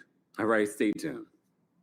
All right, thank you to everyone that sent in Super Chats, Venmos, Cash Apps, those of you that are patronizing our sponsors. We appreciate that support as well. And thank you to our King's Guards, our channel members. Become a member today at teamkempire.com/join. And more information on Kempire After Dark is available in the description. More information on all our sponsors are in the description. More information on the 5th Annual Women's Hygiene Drive is in the description as well, or scan the QR code. I will see you all in the next one. I appreciate you. I got more things I got to do. I have boxes to unpack too, y'all. I still got some more boxes. I'm unloading a life. All right. I'll see you all in the next one. Thank you all for being here. I hope you guys have a great rest of your day. Replay crew, let's continue this conversation in the comment section. I'll see you guys later. Bye, y'all. See you on Patreon. Patreon.com/thekempire. Thanks for tuning in to Kempire, the king of pop culture. Don't forget to give us a 5-star rating on Apple Podcasts and on Spotify. And for everything Kempire, head on over to thekempire.com.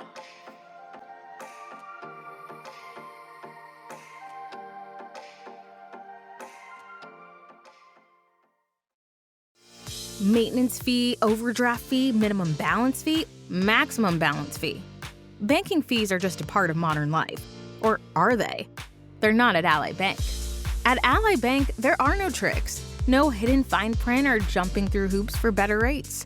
They just want to help you save automatically while you spend, with spending accounts and savings tools with great rates. No tricks, no hidden fees, banking built for life today. Learn more at ally.com. Ally Bank, member FDIC. When you're a maintenance engineer in a beverage manufacturing plant, you keep production lines moving and quality on track because there's no room for slowdowns. With Grainger's vast selection of high-quality motors, sensors, belts, and hard-to-find parts, you can get what you need fast and all in one place, so nothing gets in the way of getting the job done. Call 1-800-GRAINGER, click Grainger.com, or just stop by. Grainger, for the ones who get it done.